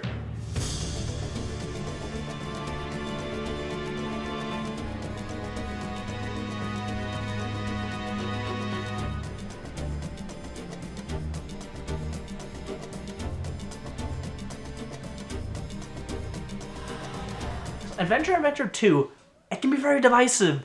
I personally think it's one of my favorite Sonic games, mostly on nostalgia alone. Are we going off the nostalgia or are we going for level design? But level design order, I'm getting to that. Okay. I'm getting to that. But I can even tell just, at least with these games, level design can be great in some aspects. They have the problem of just Sonic. They kind of built it around Sonic specifically. And Sonic goes through most of the levels anyway, except for Hot Shelter, I think. Yeah. And because of this, Sonic is probably the best. Sonic is probably the best part of Adventure 1. Yeah. And Adventure 2 with on the Shadow. But with Adventure 1, I just love to talk about how Sonic, Tails, and Knuckles were some of the best parts of that game. I feel like their handling in that game is fantastic. I'd say. Oh, yeah. Level design complements it greatly, especially in regards to, For Sonic, it complements him great because the whole purpose of the game is you go fast. You don't go too fast. The spin dash gives you a lot more speed. Spin dash jump. Well, the whole spin dash does, especially I love doing that skip and ice cap, but Yeah. they understand the principle that the 2D games established of you want to go fast, but you want to have alternative means of reaching a goal and have exploration because there are ways of exploring that I honestly did not know for the longest time. Really? Like in Speed Highway, you know when you start the game, the level, and you do like that spin dash jump onto that first hidden area in the sky, you can spin dash off of that into the skyscrapers. And they have an extra life on top. There's an extra life. I did not know that until like a month ago that you could do that because I thought it would just be like a thing where like you hit the building, you fall down, but no. No, they have collision. No, they have collision. Sonic Team knew they had collision, and they put an extra life up there. That is the kind of thing that the games are supposed to do. If you go off a beaten path, and you get rewarded. You get rewarded with either like an item, an upgrade, or a faster path. It's great. I love that. Well, the fact of I remember finding this as a kid. Big's like extra lure that you can only find in the ice cap zone. Oh you have to like travel through like essentially the entirety of ice cap zone to find it. Yeah. But like it's one of the best lures in the game. It is. It makes things a lot easier, and it's honestly the only reason to even explore ice cap because Froggy's in the first pond in that level. Okay, we'll get to that. That is great. Let's get to Sonic again. With Sonic, it's like these levels were built for him. Yeah. It's because they were. I can at least say just like Wave Ocean, not Wave Ocean, just Emerald Coast. Yeah, Emerald Coast is is a great level to kind of show through. Then you go to casinos because like casinos are pretty fun. And actually, after you go through like Windy Valley, Windy Valley, just has pretty great speed and stuff. And then Ice Cap and just has the really cool bit with the snowboarding. It's really fun. Just assuming you're not going for Mission 53. We don't talk about that. Just saying. It doesn't exist. Mission 53 doesn't exist. It can't hurt you anymore. Mission 53. What was it? We'll put up the actual mission. It was 50 something, but yeah. Then going through, what was the next level? Besides Ice Cap went to Sky Chase, but then and then you fall down, and then you go to Twinkle Park. Yeah, you go to Twinkle Park, then Sky Chase, then Red Mountain. Yeah, Red Mountain, then another Sky Chase, and then you go through Sky Deck. Sky Deck. Go through that, then Lost World. You know the game, not the level. Obviously, yep, you gotta play the entirety of Sonic Lost. So Sonic went into the temple, had a huge acid trip with Tails about going to the Lost Hex, came back to his senses after meeting Eggman in the future, and realized, oh yeah, giant water monster. Probably do with that, and then goes through the temple anyway. Oh wow, that was weird. Do. Sonic, enjoy your future. It's gonna be great. It's gonna be great. Wait, come back! I have so much to tell you! Whatever you do, avoid whatever close! I don't know why I told you that, but it will be important. And then just after that, you fight Eggman. You go through, Final Egg, and then you fight Eggman. Final Egg, which is ironically Gamma's first level. Yeah. What Tails is... Like, Sonic it's just really fun to control and stuff like that. Moving on through with Tails, it's more or less of just a racing sort of thing where you kind of just race Sonic, and I like to think it's a lot shorter of a level, which kind of does help because you're essentially since Tails is with Sonic through most of the level, since this entire game based has continuity, you go through essentially most of the levels that Sonic does, but shortened for the most part. Yeah. The thing with Tails is I love how he controls in the game. His level design is a problem for me because he's going through the same level Sonic is, except Sonic is supposed to go through these levels on foot, and you're racing Sonic. But you're going at basically the same speed as him, but you can fly. It's cheating! It's cheating! Which is why I find Tails' best level is Speed Highway. Because you're doing it with Eggman, you have a bunch of these, and they go through a specific section I think only Tails can go through. Well, yes, the thing about Speed Highway is they took more liberty in that level to design it for Tails, and it shows because Speed Highway has the most amount of alternate routes and floating platforms for Tails to fly onto than any other level. There are so many places that you can get to as Tails in that level that you can't as Sonic, and it's so open ended. And it's more fair because Eggman, he can fly. You don't have the flight advantage. He actually has a better flight advantage than you because he doesn't need to land. While as Tails, you have to actually do platforming on everything and fly around. Well, you have the jet anklet, so you go really fast. Which, that does help you. But for the most part, I think it's the best just because, not just for the fact that you're going against someone who kind of counters your advantage, but at the same time, the overall level design just enables Tails to fly more because everything is floating in Speed Highway, and so it's more perilous. But at the same time, it demands that you be good at flying and platforming because of that. Well, I think at the very least the controls are very much balanced for this, so yes. You can actually do precise platforming with this, and you can still make it work. Knuckles, on the other hand, is just a very different beast altogether. Of you are a fast character, but you're not as fast enough that you'll break through or anything. But like, you essentially go through one of these areas, like specific areas, and find the Master Emerald pieces. And I found it kind of weird though, like through the Speed Highway one, just because Sonic goes through the New Dawn section. Yeah. Because I think that's the name of the section, the New Dawn section, because that's the name of the music. Yeah. But and it's so weird, and it's like, oh, this is supposed to be meant for Knuckles because Knuckles can actually go through most of this level design. Uh-huh. And just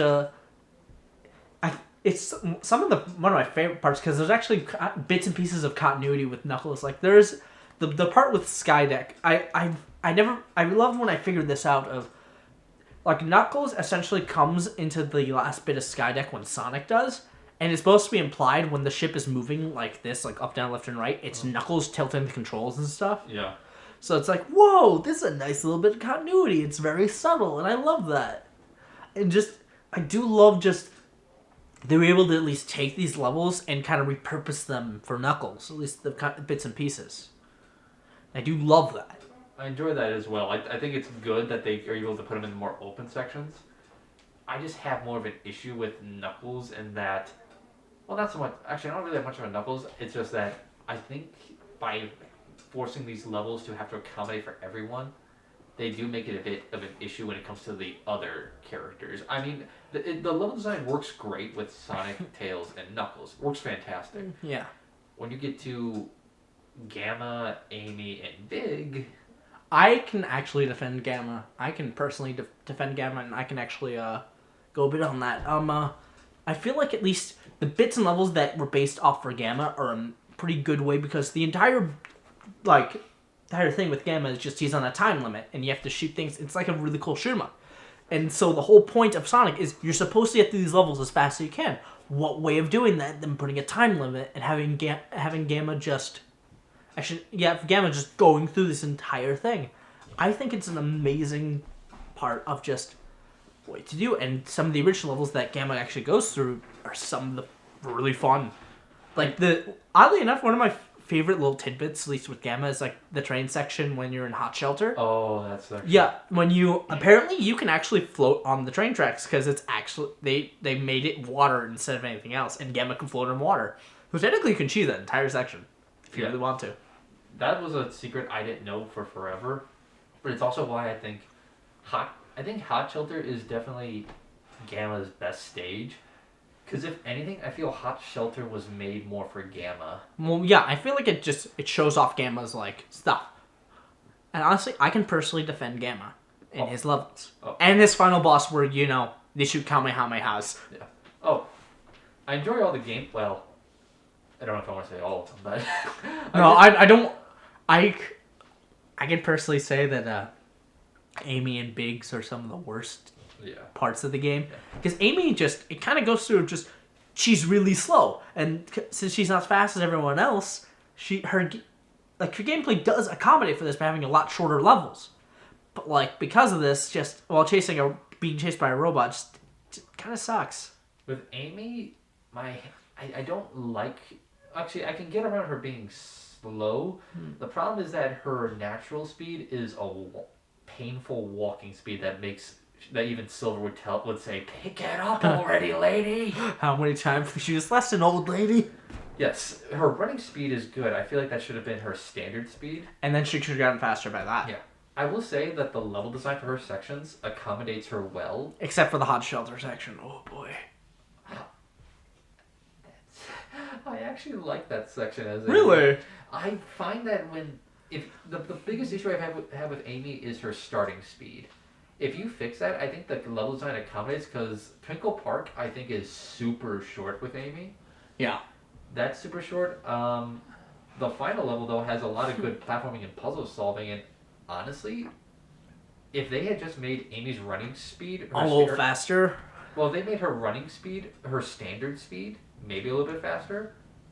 I think Amy's gameplay style would have been really good because the final egg was it final? Yeah, she's in final egg. Yeah, her last level is oddly enough final egg. The final egg level is I think her best designed level, and I love actually enjoy the platforming with her in that. And I honestly wish Amy Rose's stages were more like that. And then we get to the final character, Sega Bass Fishing, otherwise known as Big the Cat. Big the Cat. You know, my big issue with Big personally, it's not Froggy. Froggy is not hard to get except for maybe the final fishing section. No, he's not that hard even though. It's so unneeded. I think it's such a nothing character who provides nothing to the plot, provides nothing to just gameplay. Doesn't add anything. I think the only reason they put him in because I think there was like a bass fishing add-on that they put in, and it was compatible with Sonic Adventure the Dreamcast. So it was literally the only reason it was there. Also, apparently, Sega likes making fishing games. Yeah, I mean, granted, part of the reason I hate him is because I tried to do those extra missions, and I have special vendetta against him now because of those. But if we're just going by basic level design, You're a fat fuck. Here's your mission: become a bigger fat fuck before you catch the frog. get the fish that are of certain size, but you'll never know how much they weigh until you actually catch them. Hey, don't worry. Hey, we can also say that there are 3 characters who fight Chaos 6. Sonic, Oh god. Knuckles, and Big the Cat. He does technically go against Chaos 6. But according to the story, Sonic's the one who does it. Which makes sense, although it's canonical that Big manages to fish Froggy out before he, defeats Chaos 6. Yeah. Before we move on, I'd like to talk about at least one more thing. Speaking of this, the idea of since everybody is going through the story at the same time, a lot of them diverge in a few things. This means while this can mean a couple of really cool interactions and stuff, and just like, oh, you get this character's perspective. It's like, oh, why was this character here? And then you go through this, and it's like, oh, that's why this character's here. It does hurt in a bit of things, and I think you know what I'm talking about when I talk about you have to fight Chaos 4 3 times. Oh gosh, Chaos, which is funny enough the longest one. Yes, because you have to. It's a literal waiting game. It's also the reason why there's no excuse for Tails to not be powerful in the future. But yeah, no, and when he fights the Eggman by himself, which honestly, I always kind of found funny is that Eggman, like, Tails beats Eggman. Eggman gets really pissed off, goes back to his base, where Sonic comes and beats him up after that. Well, like, you can see just how fed up he is with everything after the Tails fight, because he's literally at his most... Because I think how, with Adventure it was, is that they recorded all the lines for Sonic's story first, and then went back to the others in time. Yeah. So you can definitely see, like, they were more comfortable with their lines when you did, because when you fight Eggman... Or Final Fights. His delivery is much better with Tails than he is with Sonic. Get away before I make mincemeat out of you. It is the only time I've heard Eggman actually be threatening. He has so much disdain because at this point he is so fed up because his missile doesn't work. His missile doesn't work. Tails beat him there. Chaos lost technically 4 times if you count Knuckles fighting Chaos 2. Yeah, which is the only time you fight him. Yeah. Interesting. Actually, no, he does fight Chaos 6. No, but he fights Chaos 2. Yeah. It's the only time Chaos 2's fought, I mean. Yeah.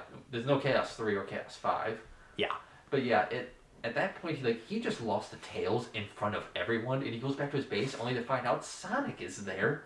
So he's, like, so fed up with everything, which kind of explains why he goes for, like, that last kamikaze attack. Doesn't work. Somehow survives that. Because when you see, that thing, when it blows up, it's just like, he did not survive that. He's dead. He's dead. It's like, nah, he's fine. He actually built another air carrier, too. Because, Eggman is just, invincible at this point. Who needs the Chaos Emeralds when Eggman just naturally is that powerful? I mean, he's already faster than Sonic, as the classic games showed. That is a very weird thing to think about. Does Eggman that fast? Run so fast! That's so fucking fast! Ho! Ho! The little goalpost sign. Ho!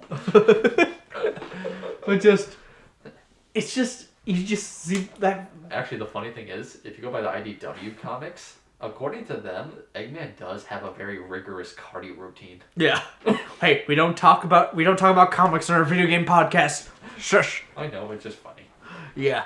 Anyway, just moving from that, like the bosses, they can be pretty fun or pretty terrible depending on which ones you fight. Because while the regular bosses can be pretty fun depending on the ones you do, the character fights are some of the most piss easy things and laughable things I've ever seen.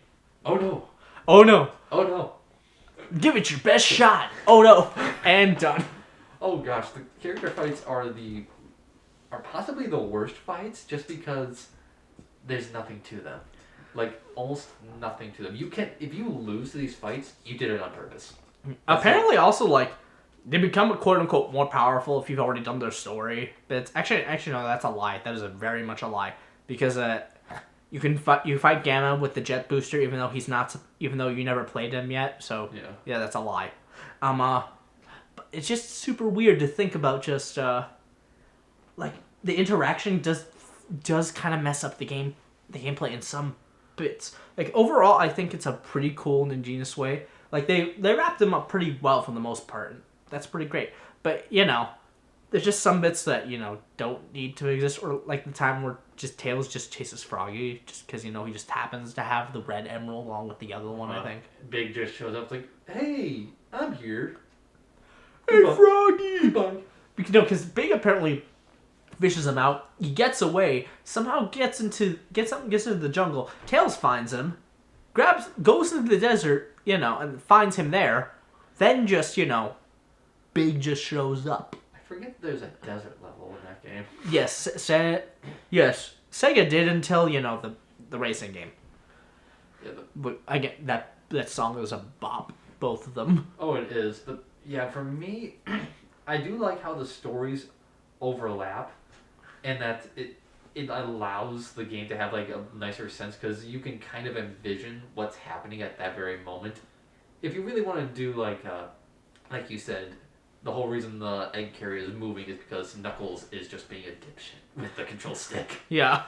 Or what is it? You're climbing the mountain with Sonic, and you know that during that time, Tails is surfing the sands. Yeah, Tails is surfing the sands. Find Sonic, by the way. He knew exactly where he was. It's like, if I know Sonic, higher elevation, that's clearly where it would be.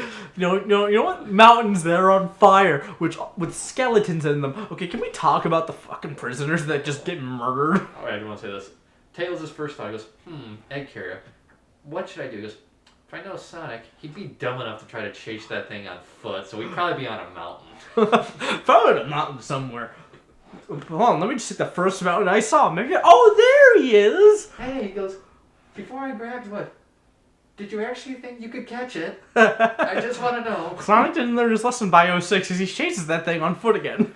To which Tails goes, gee, Sonic, she's probably in a different location. You think so? No, I just think we just wasted our damn time. Let's go back. Let's go back, you idiot.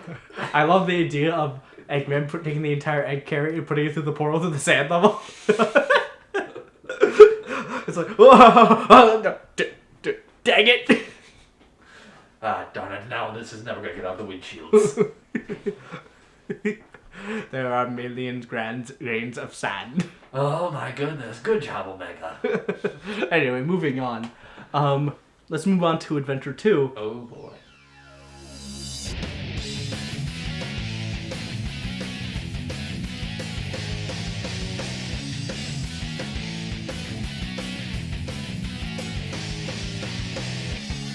I know this is one of your favorite games. Oh, Adventure 2 is like top 5 for me. Easy. Yeah. If not for the music, it can be for a bunch of the game design, just how it's kind of made. At least with Sonic and Shadow's levels. Yes. The thing I find with Adventure 2 was that initially Adventure 2 was supposed to be a 3-character game. Yeah. Sonic, Knuckles, and Eggman. That was their initial thing. I don't know what the plot initially was, but eventually when they had the idea of Knuckles and Rouge, Shadow and Rouge, Yeah. they didn't know what to do with them in terms of gameplay because they already had so many levels going on. Mm-hmm. So they decided, let's take the levels we have for Knuckles and Sonic, split them up and give it to the other characters. That way we don't have to worry about level design anymore. But then they also figured, you know what, we want Tails in this game. Hey, should we bring it right now? Nope, bring him a mech suit. What? Give him a mech suit. As far as I'm aware, unlike Knuckles, unlike Rouge and Shadow, where they just gave him some of the other characters' level designs, they just made new levels for Tails, and it shows. Yeah, with the one thing that is pretty shown, just the amazing amount of detail and stuff that went into the design of each one of the levels seems very handcrafted. You kind of go through the same sort of settings, which is, I guess, going through the line of Adventure 1 of just going through the same settings. But Adventure 2 kind of takes it a step further by giving, game design for everyone else. The thing, though, that I do want to actually touch on is with Knuckles specifically, and Knuckles and Rouge. Just, their game design can be kind of weird, because what does Knuckles do? He climbs, and he climbs, glides, and does that. And I feel like a lot of their levels don't really show that off. I feel like the only level that it really goes through that is Pumpkin Hill, because it's higher elevation. Instead, because I don't even mention fucking the Aqueduct level. Fucking forgot the name of it. Aquatic Mine. Yeah, Aquatic Mine. Just, it's such a cramped thing. The thing, Knuckles is just his speed has been cranked up a lot more. And it doesn't help because a lot of his level design is very cramped and put in along with Rouge. There's a few levels where they're kind of more open.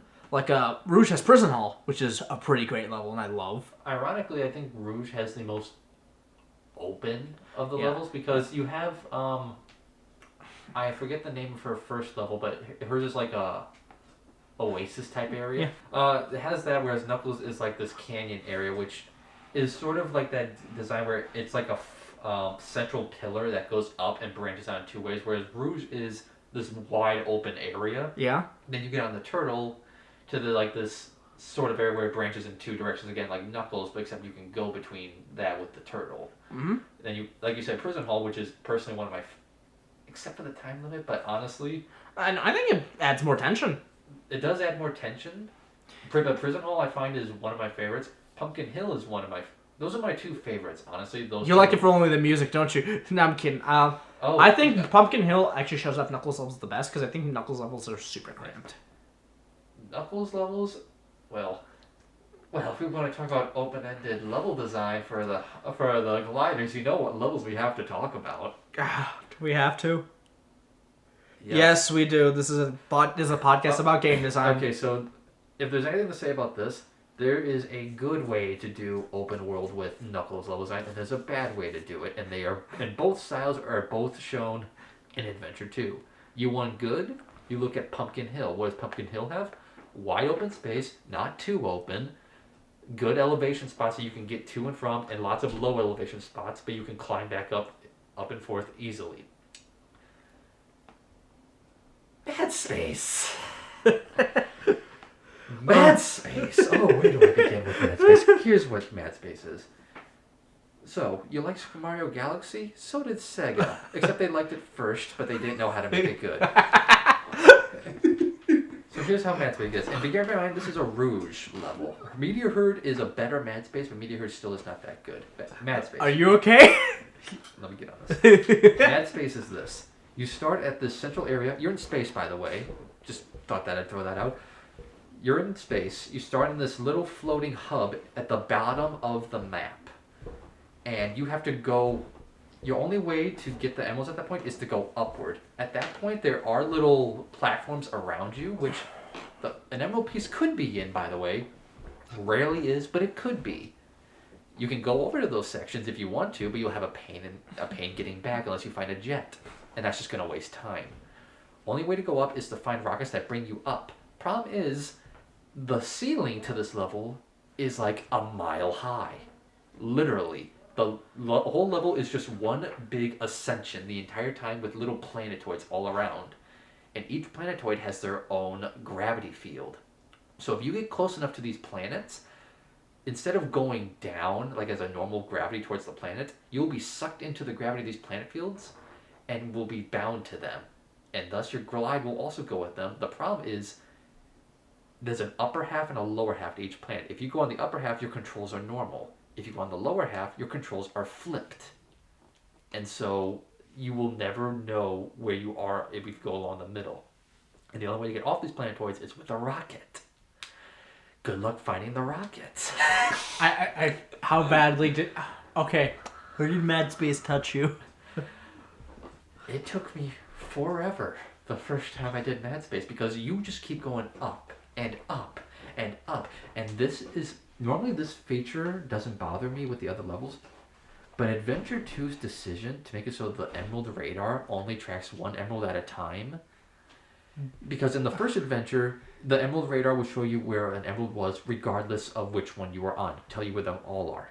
Adventure 2, it will only show you the location of the emerald that it is currently tracking. You could be standing next to an emerald and it will not notify you. So when you have this open level where it's open going up and down, you can go horizontally easily with Knuckles and Rouge by their gliding. That's not a problem. Up and down, you need rockets and climb surfaces, which the level Mad Space doesn't have a whole lot of. And so this means that if you get to the top and you haven't gotten a beep on your radar, you have to dive bomb your way back down and pray to God you find it again. And when you find that emerald, you have to do it 2 more times. Are you done? Meteor Herd's similar, but it is a lot more climbable surfaces. Rant over. Wow. You were very like, oh. I don't like Mad Space. I think most people who played that game would agree with you. Funny enough, Oh boy. you know there's a 5th mission that makes things harder? Yeah. A ranked it first time. Ha! Meanwhile, Yes, with Sonic and Shadows levels, again, they're some of the best levels in this game, I feel like. And I feel like nobody's going to argue with me with that. Just the way that Sonic and Shadows, it always keeps up the speed. It keeps it going. It has some really fun bits, like something you would expect from Sonic. It has really fast platforming. The controls are pretty great. They're pretty responsive, so they're able to go through. And just... It's something that just can be very fun. If anyone has ever played Sonic Adventure 2, you cannot talk about it without talking about just I already forgot the name of the level. City Escape. Yeah, City Escape. I'm having a bit of a brain fart. It's like, you can't talk about it. Talk about the level that I don't remember. Like, City Escape is one of the best levels, not only because of the music that you just jam it along to, but because it just shows that funnel design that we talked about earlier. Yeah. And just like and it just has this just sort of fun factor, and it kind of continues as throughout the levels go through.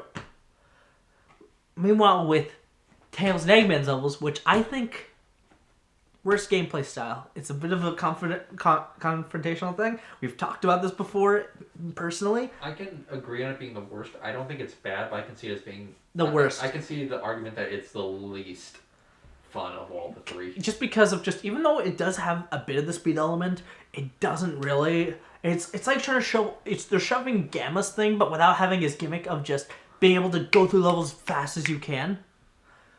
Has some of the best music pieces in the game, in all my opinion. Oh gosh, Prison Lane with Tails. I love that track so much. Oh yeah, dude. But honestly, it doesn't. I feel like to me, it doesn't work in terms of what Sonic is supposed to do. It's supposed to be, you're supposed to try, again, high-speed platforming. And I feel like, at the very least, it could have been fixed if they had the Gamma sort of thing instead of like a health bar. Oh, with the rings? Yeah, with the rings. Also, yeah, I don't like it. I personally don't like it. I think the reason they couldn't go for that is Wouldn't make sense? I was going to say that, well, no, because we know Eggman can make very mobile machines. Yeah. The thing I think for that is because if you look at the controls, Adventure 2 is slightly stiffer than Adventure 1's. Yeah. Yeah, I know. Not by too much, but enough.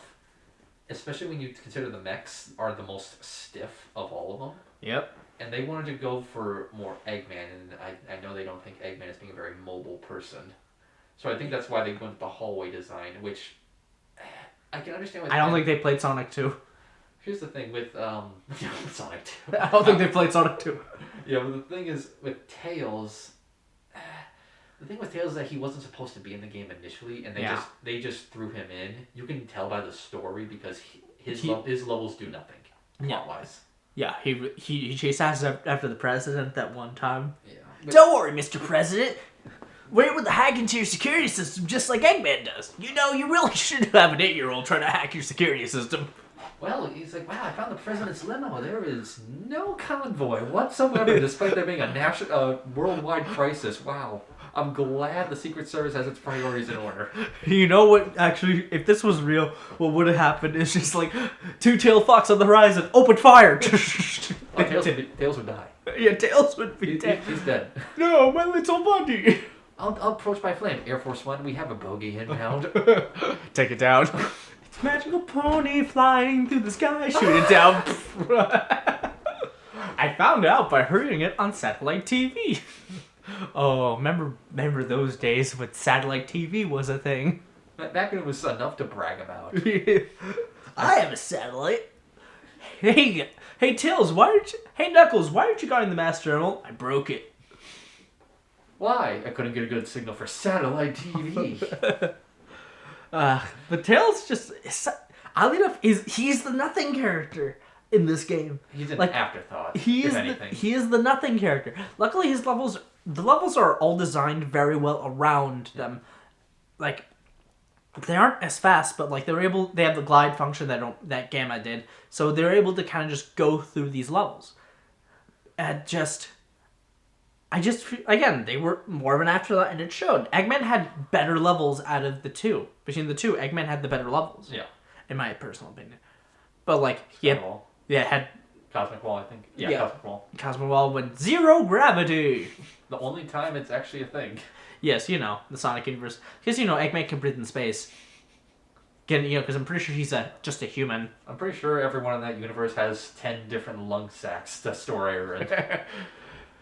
But just, I truly think that Sonic Adventure 2 does have some great design. I know some people don't like it because the Knuckles and Rouge and the Tails and Eggman sections are not what people think Sonic is. I personally do think that that game can be pretty fun with 2 out of the 3 game styles. But it can. I feel like it's just it could have been a bit better, I guess, with the Tails and Eggman bits. But hey, maybe going through. Also, before we move on, we need to talk.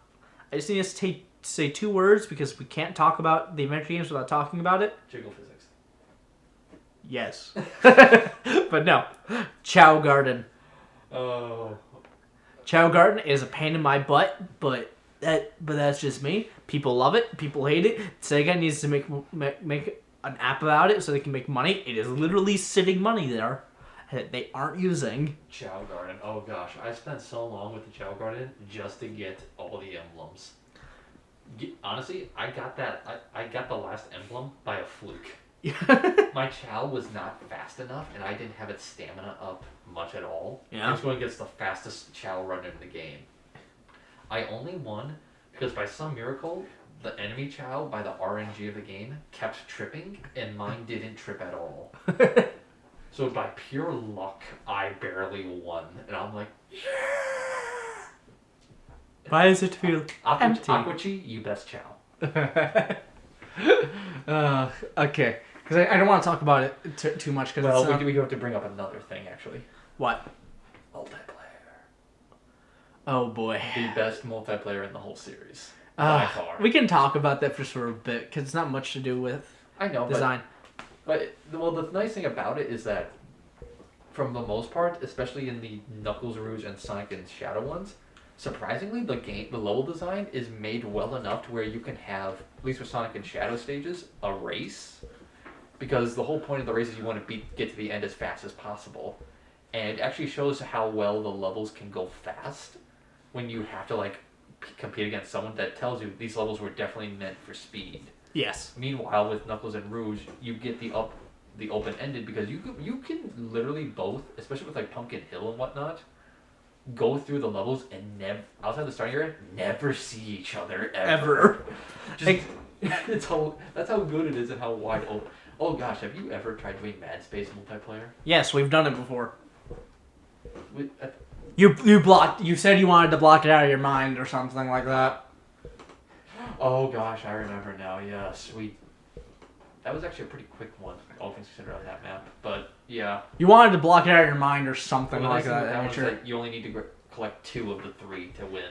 So. Yes. Or if both you grab one, it's like, okay, cool. I'm gonna go die in the corner now. I'm just gonna sit over here and do nothing. Unless you want to be that prick that purposely dies, because every time you revive, you get a free special move. Yeah. You know, that prick. Yeah. So yeah, great multiplayer. Get that fucking asshole! Oh, actually, there is a kart racer section. We don't talk about that. You can unlock different karts. We don't talk about that. It's one of the only times Egg Robo is brought again. We don't talk about that. Can we talk about the design of Rouge's vehicle? No. I don't want to talk about it. Okay, very well. We move on to... Fuck racing. Okay. So, wait, which game did you want to move on to then? I think I want to talk about this, and then we can go into generations. All right. I want to talk about the handhelds.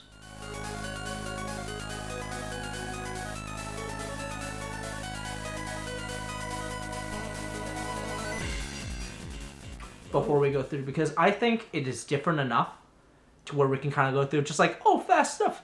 Because I feel like the handhelds were some of the best Sonic games during their time. I can definitely agree on that. Because the Advanced trilogy, besides, Advanced 3.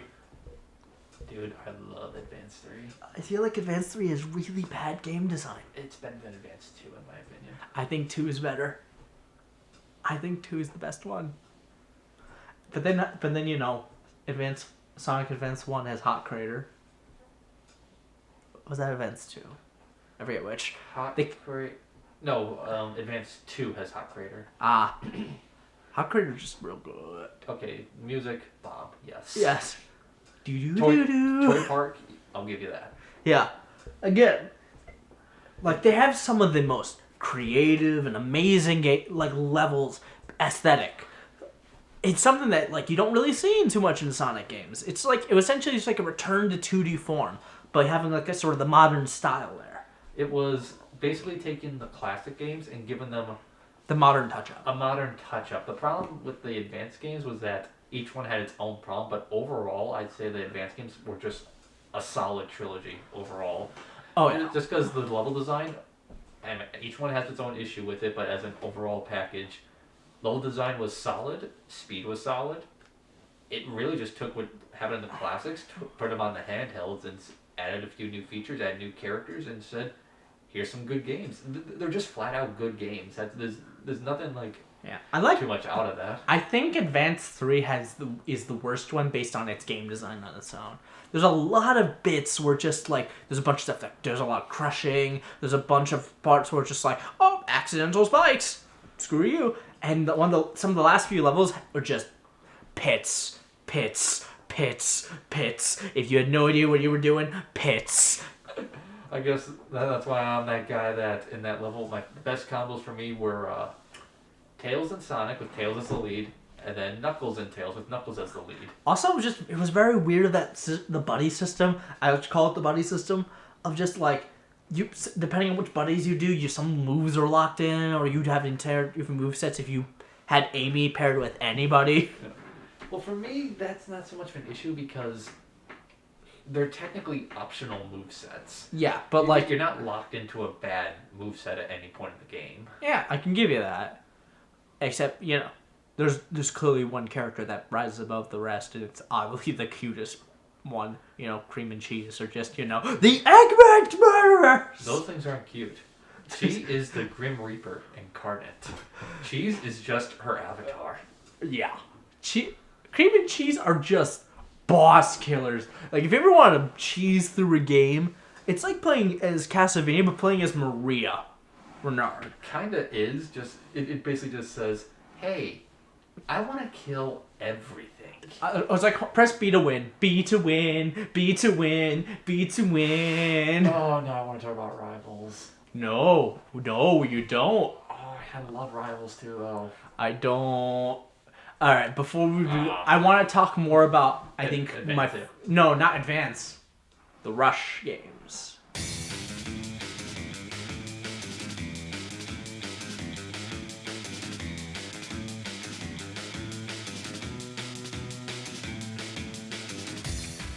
I will defend those. Are we?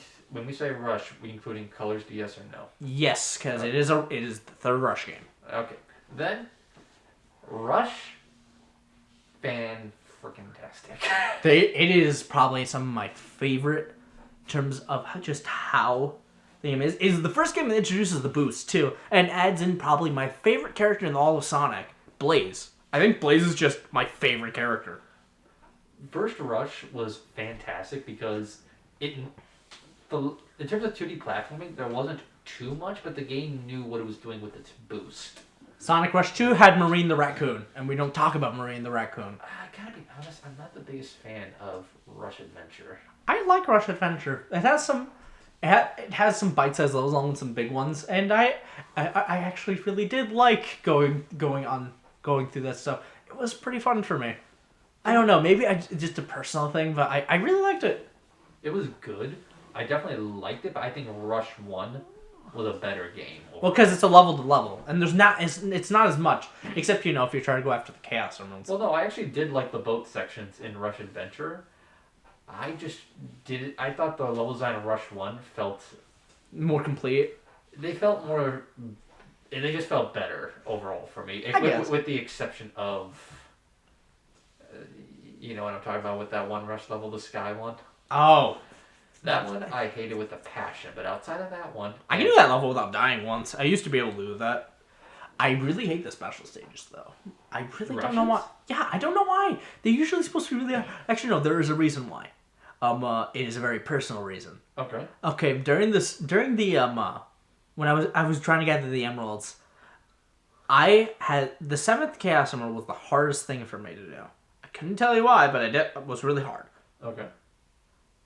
I ended up like just taking like a few hours to do that, like just in a car ride on my DS, and just wasn't able to do it. Then there was one time, it was to go through, I'll be the first section, I'll be the second section, get the Chaos Emerald, yay! Game turns off. Ran out of battery. Battery went down. And it didn't save. So that is why I personally hate those. Oh my gosh. Okay, that's a pretty good personal reason. Yeah, I did it next try. Did it next try when I was able to charge it. Although if there is another thing, I think the bosses in...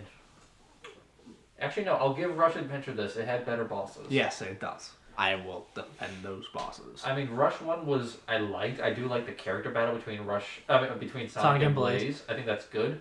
The final fight, not the final, but the final of each story. Oh, yeah. The giant mech, I hated that thing. I hated that stupid It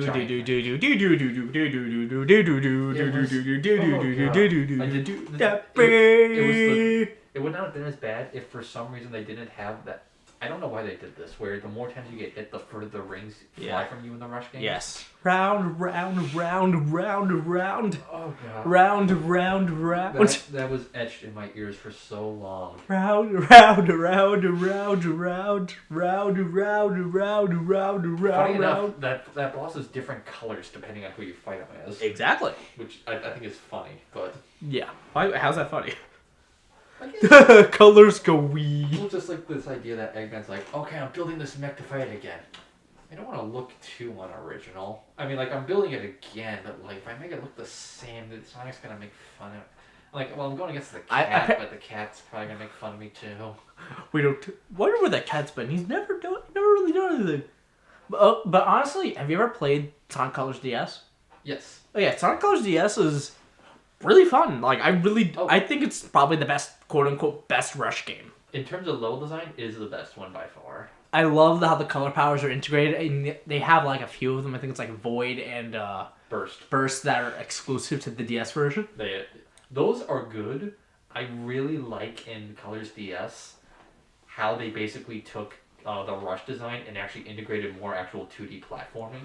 Oh yeah, exactly. I think it was just like it was really great. Plus, it gave Sonic's friends a reason to be there. Oh gosh, I actually like the interactions because in Colors Wii it was just Sonic and Tails. In Colors DS, it's still them for the main story, but there's a bunch of side missions with the other characters you can do. I love the combos because like first one is like cheese and like with cream and cheese with another random chow. After that, you get like Knuckles and Rouge in one, Shadow and Omega in one, which is actually the reason why some people say Sonic can go Lightspeed because Omega after mission says if Sonic continues to like train at his level, he will beat Lightspeed eventually. Eventually. Eventually, I think the comics say it's like he ends up beating it. If we're talking about Archie Sonic, for sure. Yeah. IDW, I don't think so. Yeah. He's speed of sound, but I think he's like really close to speed of light apparently. Yeah. And they also allude to 06 if you go with the Silver and Blaze side missions. Like, oh yeah. Hey, I feel like we've worked together. I do too, Sonic. I feel like we need to end this conversation. Purge.exe. He goes, you two need to stop talking. Why? He goes, I sense the fans are getting really riled up. You need to stop talking. What are you talking about? I don't know. I just have this feeling. I don't know. Something about continuity. Nah. It shouldn't be important. Also, they added just a bunch of stuff for the DS. It was like an amazing game, and they didn't have them. They essentially kind of just fit a game from the Wii on the DS, more or less. They also made what I think is the best half-pipe versions. Oh, yeah. Just because you're not collecting rings, you're collecting little glowy balls. Yay! It actually works better. I don't know if it's just that they feel better designed or whatnot, but I think in terms of the half-pipe, they're some of, if not the best that they've had it as. Oh, yeah. And then, they do add a final boss with Super Sonic. Yeah. Hey, it's fine. It's fine. Yeah. Mother Wisp isn't real. She can't hurt you anymore. Looks at Sonic Racing game. Oh yeah, that's right. She's in those. Yeah, she shows up. She is canon. Wait, was she for Forces then? They could have used her help. She was on her coffee break. She was only there for the racing game and just didn't want to leave. So she'll send her children to be put into weapons to fight a robot army, but she won't show up to zap a few fools herself. Hey, they wanted to be in those weapons. It took Super Sonic just to snap her back to her senses. Look, imagine what she could have done. The power of Super Sonic all the time. The power of a god. So, are we saying that the Mother Wisp is one of the most powerful characters in the Sonic series? I mean... Besides, Dark Gaia? Do we need to bring up Solaris? We don't talk... He doesn't exist. What are you talking about? Well, I mean, like, he doesn't... He doesn't exist. He was blown out as a candle. Weakest character. He was literally blown out as a candle. Then why does Crisis City show up in Generations? Time Rift. So wait, here's the thing. If Time Eater tears open time and goes to Crisis City, the creatures in Crisis City only exist because of Iblis. That means Iblis exists. If Iblis exists, that means Mephiles exists, which means Solaris exists. Shit. Timelines. Wibbly wobbly, timey-wimey. Yeah, so, alright. Off of that, let's get to the big guy. Generations, and then I want to talk about one more game after that, and then we will end it there. Okay.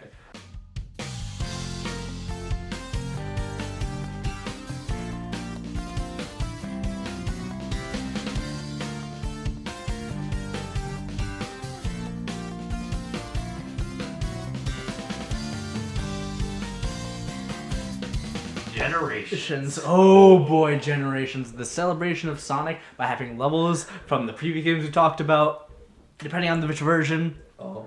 Because Sonic Generations and every other version but the DS version is great. Well, right now with Generations has really good 3D design. Oh yeah. At least, it was just amazing. I kind of... It's hard to talk about because it's a very, very fun way to play like the Boost game because it's the best version of the Goose game. Like while Sonic Unleashed was just like, quick talk about that, it just like has some amazing daytime stages, but like really bad like night. The Werehog just kind of pushes it down and just kind of pushes it through because adds extra things because speed. We talked about this. Yeah, I'll debate that, but another time.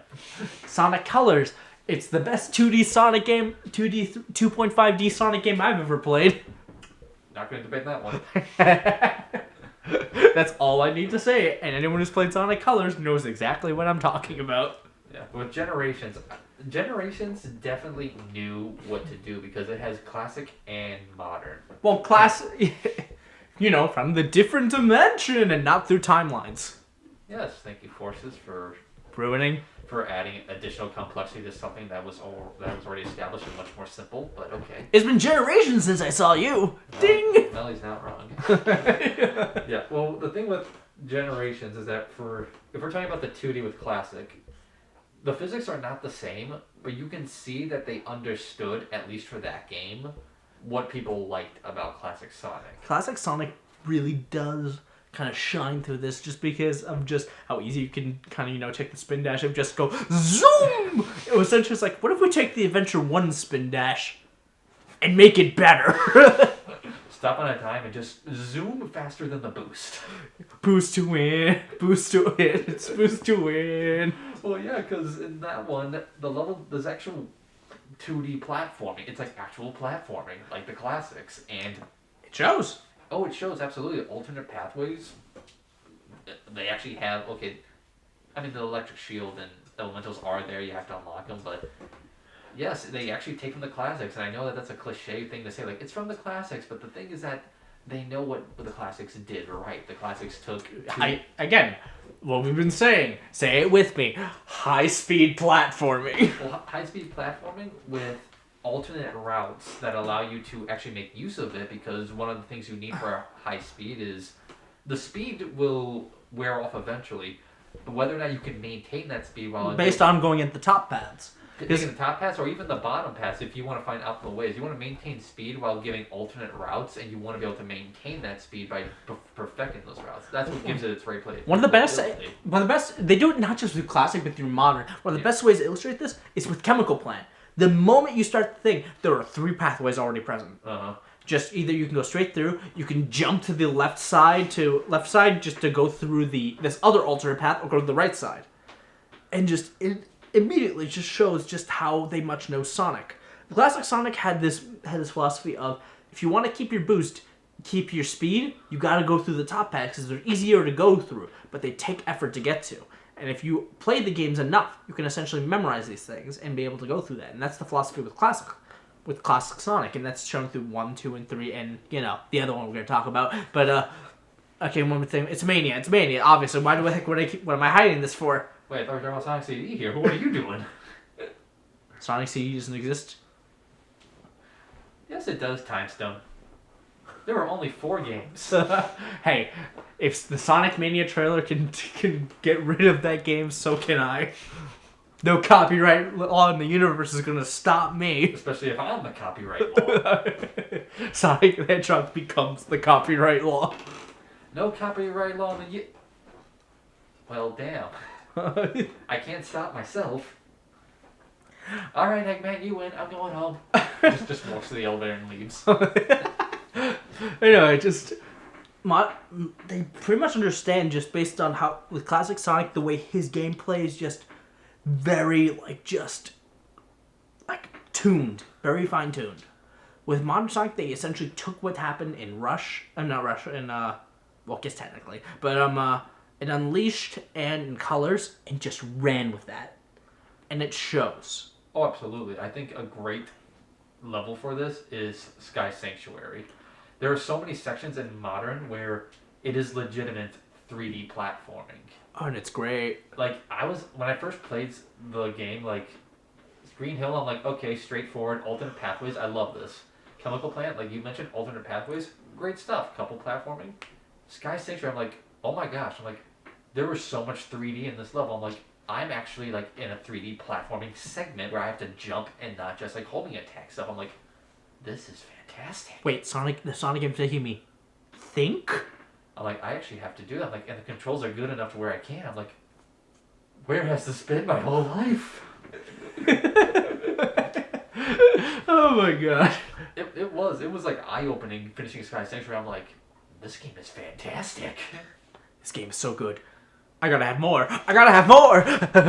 Sonic modding community. Well, Well, the thing is, okay. First of all, there was so much missed opportunity for DLC on that. Oh game. my god, yeah. Hey, the Sonic community. When in doubt, the Sonic community. Just go to the PC version. I think they're still making levels to this day. Yes, I'm pretty sure they still are. Yeah. Welcome back to Mod Mondays. Welcome back to the Unleashed project. Today we are going to try our damnedest to make sure Adabat doesn't have slowdown this time. Hey, all you have to do is just put it in the latest Xbox, and it will not have slowdown. That should be the pressure test. I think they actually found that. Like, someone said, like, guys, I did it. What? I can run Adabat on the Xbox or PS5, and there's no slowdown. And then I remember people were like, what a great day that we can use Adabat to determine whether or not a system's better or not. Adabat day. It's fucking great. I remember seeing them just like, what? It's not a slideshow. Like, that game was so too ambitious for its own good. It was on the 360. It was that they needed. It was the prettiest Sonic game. Oh, by far. It is, like, and I've never seen, like, could I gush about one thing before we continue? The opening scene for Sonic Unleashed. Oh, fangasm. Fangasm. It is literally what I would think. If I said this when the Sonic movie came out, this is what I'd want a Sonic movie to be. Yeah. Like, just do this. That's all you need to do. The entire thing shows up what Sonic is about, and what Eggman is about, the dynamic, and just how Sonic acts. That the entire thing, he's a cocky but heroic kind of person. He knows what he's doing, except when he doesn't. He can be a bit naive at times. Eggman is just this maniacal villain who just will do anything he can to win. Even trying to do a Dr. Wily thing. Or Dr. Wily. But like, it's the most beautiful thing I've ever seen. Oh gosh. That honestly was what got me into the game so hard. Just because I'm like, this is the greatest opening segment I've ever seen in my life. It really is. No other game, I think, even in general, has able to like surpass of just this cutscene. Like, you can go, this opening cutscene alone shows off what the characters are about.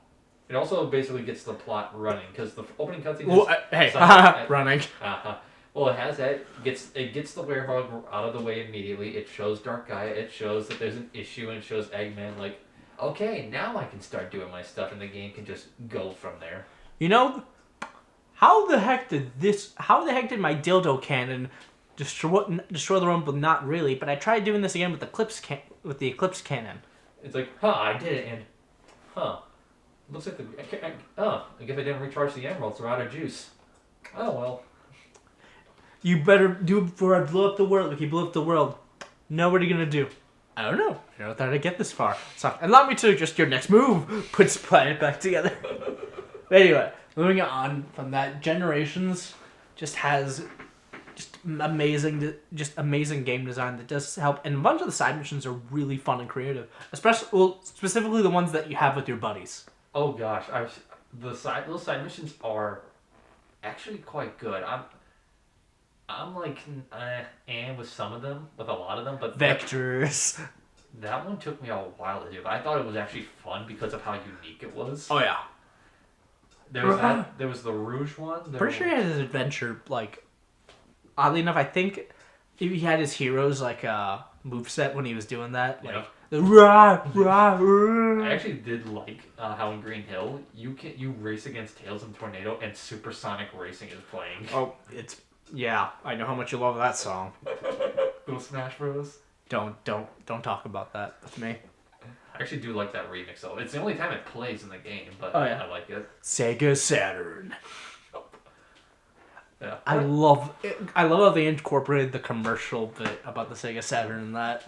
There's one thing I do definitely like with regards to the music of Generations is that you get 50 tracks from the whole series that you can have play in any level in any boss fight. Speaking of boss fights, oh god, the boss fights. Boss fights. They are some of my favorite boss fights of the entire series.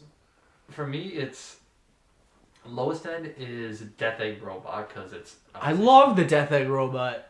It's good. For me, it was just too easy. Metal Sonic, I actually liked. Shadow was like, hell yeah. Silver, I'm like, now this is a boss fight against Silver. It's like, hey, Silver, why didn't you do this earlier? Different timeline, right? My favorite standard boss in the game, honestly, is Perfect Chaos.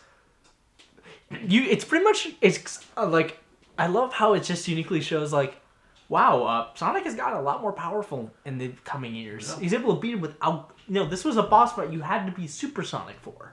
Yeah, and now he can just be regular because he's got the boost with him. Yeah, and he's just that good now. I like it because it also demands that you platform as you fight him. Oh yeah, exactly. You have to get as close as you can. But They have a checkpoint on that boss fight just for that one last bit. Yeah. Oh yeah. That one can get you if you're not paying attention. The nice thing is that you don't need to boost when you're actually in him. Sonic does that normally, so you don't need a certain amount of boost. Yeah. But I do like that the whole point is that you have to make your way to him after every hit. Yep. And that forces you to platform. And you hit him in different spots. You don't just go through like you did in the original game. There's one bit you go from the top, and there's one bit you just go through the other bits. Oh gosh, I love playing his world during that fight. Yeah. It for me it fits so well, especially when you get to like that second hit where like Sonic literally gets bounced off a building and is like flying at perfect chaos, and then you do the second hit on him. Oh yeah. That's like one of my favorite moments in the fight. I really wish they did like an axe kick or something like that off that instead. It'd be really cool. But like well, we don't get to that till Lost World. Or just Sonic Battle. Or Sonic Chronicles where he has a move literally called We Axe don't Kick. speak of the really terrible RPG by BioWare. Okay. Just I don't like to talk about it. We've already talked about bad game design with the main games. Maybe you can talk about that in your bad RPG design video. Oh my god, yes. Or a podcast. Yeah. Yes, we will do that. That will be on the list. But yeah, for Generations, I think it just does a lot just good. For the 3D Sonic games. Now in terms of 2D Sonic games.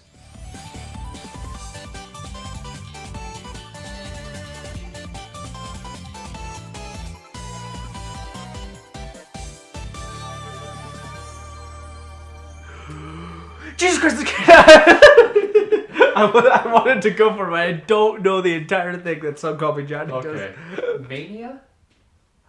If Generations, I love. Mania makes me cry tears of joy.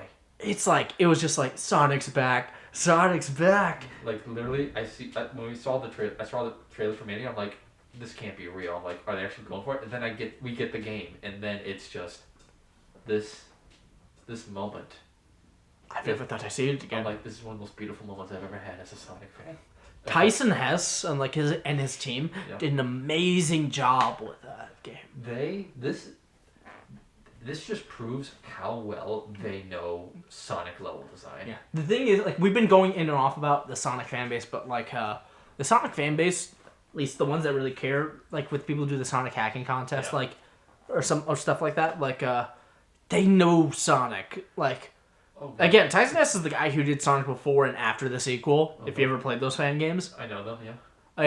I've played them. They're really good. He knows what he's doing, and the idea with the drop dash is such an amazing addition to Sonic's moveset. Oh yes. Once you know how to do it, it's really easy to do. I just did not know what to do it, but oddly enough, I hate to say this, but Force is the one who taught me how to use the drop dash. I will give Force credit for that. They actually carried that over, which I didn't find that out till after I beat the game. Because it's the same Sonic. Yeah.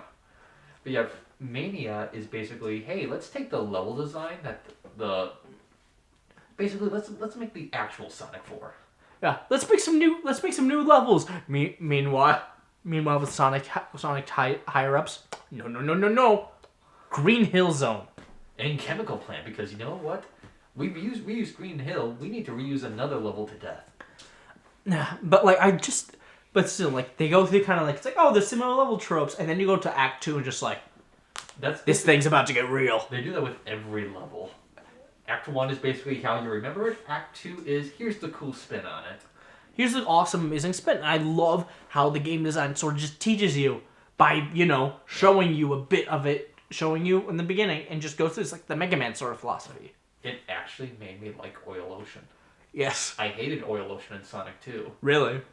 I really did not like it in Sonic 2. And then when I saw it appear in Mania, when I was going through and you get shot, I'm like, no, not Oil Ocean. I'm like, please, no, I don't want to do this. And then I am the god of hellfire! And then I go through Oil Ocean, I'm like, oh my gosh, the level's good. What's a beatnik? What's a Rastafarian? Is that the Death Robot? And then it's huh, okay, beat the boss, and is that a flame? Oh no. They actually fucking answer that. It's like, okay, the whole place is literally on fire. So what happens when you set the place on fire? Gas. Lots of gas. Knuckles are Knuckles. What's the beatnik? What's the Rastafari? Eat shit, Robotnik.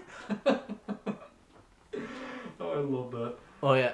Yeah, so Mania just... They made what? Was it Labyrinth Zone that they put in the game? No. Although I would... Honestly, I would love them if they put Labyrinth Zone in to scare everyone. And then, like, you're about to start, but then, like, a bomb comes in, blows up Labyrinth Zone, and you find yourself, like, in Emerald Palace instead. Oh, that'd be cool. And you're just like, the plans are like, oh, thank God. I just can't do this, I just can't say boo to do. Or they do Labyrinth Zone and they make it good, just as redemption. Oh, they do that. You know for a fact Tyson S could do that. But I think the best part of that game is when they do the original levels. Because they are such a... Dude, Press Garden Act 2. Oh, dude, that game. I'm not even going to talk about the level design. I'm just going to talk about the visuals, the visuals and the music. Oh, I know. That tune is so good. Dude, you keeping your pants? And the, what was it? Metallic... Metallic Madness. No, not Metallic Madness. The actual final level. Monarchy? Titanic Monarch? No. Titanic Monarch? No, you know, I think that's it. Titanic Monarch? I'm pretty sure. Yeah, we'll go off of that. Put the name on the screen if it were somehow very much wrong. But that one, I thought it was a little weird doing Metal Madness than that, because you're kind of doing a final level after another game's final level. Yeah. That's also metallic placed. Little iffy on that part, but for the most part, the new final level, first of all, love the Act 2 theme. Oh, yeah. Second, I liked how it was like, you go to different sections to try to open up the main gate. Dude, I think my favorite is Mirage Sun, specifically Act 2 with Sonic and Tails, but with Knuckles. Just since Knuckles actually has some of his own levels, yeah, it's great. I also like when they did with Mania Plus with Mighty and Ray. Mighty and Ray as additions, I'm so happy they brought them back and actually made them fun. Oh god, I love playing as Mighty, and Ray is just like the Mario cape from Mario World. There's actually they made some special rings that you can only get to as Mighty. Really? Because you can, like, I know for one in Green Hill, there's a special ring you can get to in the very beginning. The only way to get to it is that you have to burrow down. You have to, like, crush through a platform. Yeah. In the beginning with Mighty. And it takes you this whole other pathway that takes you to the special ring.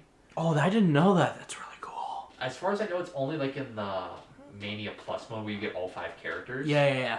But yeah, I found that out on a second playthrough with Mighty. And I'm like, because literally I wanted to find it. I break through it the first time as Mighty. And I'm like, oh, that's cool, I found it. I failed it, and I wanted to go back. I go the second time, I don't have Mighty. So I literally trek the whole level for the full time limit to find it. I'm like, I can't find it. I play through it again as Mighty, get to the beginning. I'm like, what's this? Whole other half to a level. I'm like, I hate you guys, but I love you guys at the same time. I hate you guys so much. Also, I just love how they have the first level of Sonic 3 and the new oh yeah, Angel Island. Angel Island. So like the very beginning, like it's pretty much the exact same. Like, oh, that's a nice little touch. Then okay, cool. Play through Green Hill again. It's like, okay, pick Mighty or Ray. One of them's a robot. You know, but it has to be the other one. You know, the other one is a robot. We don't know which one. We don't know. It's your guess. You get to decide who is trapped forever and who is free. Who is a robot and who isn't? Who lives and who dies. Okay, you picked Ray. Mighty's a robot now. Mighty was the robot the whole time. He's like, what if I picked Mighty? Mighty would have been real. Ray would have been the robot. That seems contrived. Shut up. We don't know which one we wanted.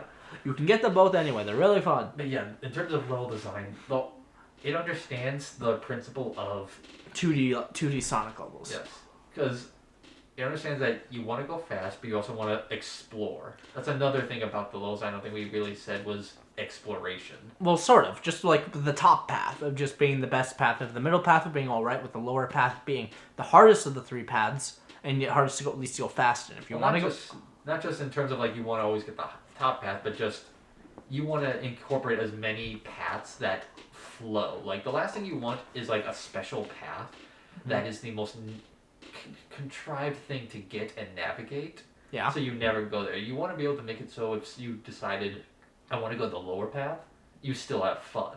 Oh yeah. And that's what Mania accomplishes. No matter what pathway you take, you're gonna have fun. Oh yeah. That's one of the best parts. Honestly, I love the boss fights in that game. With the hard-boiled heavies, they're really fun. I love really Studiopolis's Studiopolis.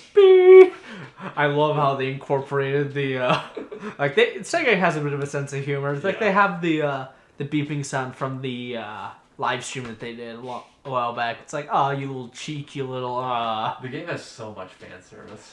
Oh, it's great. Especially Studiopolis. The level itself is an entire level editor. Oh my gosh. Because, it's the name of the studio that they do the voice acting and stuff. I know. They know what the fans want with this game.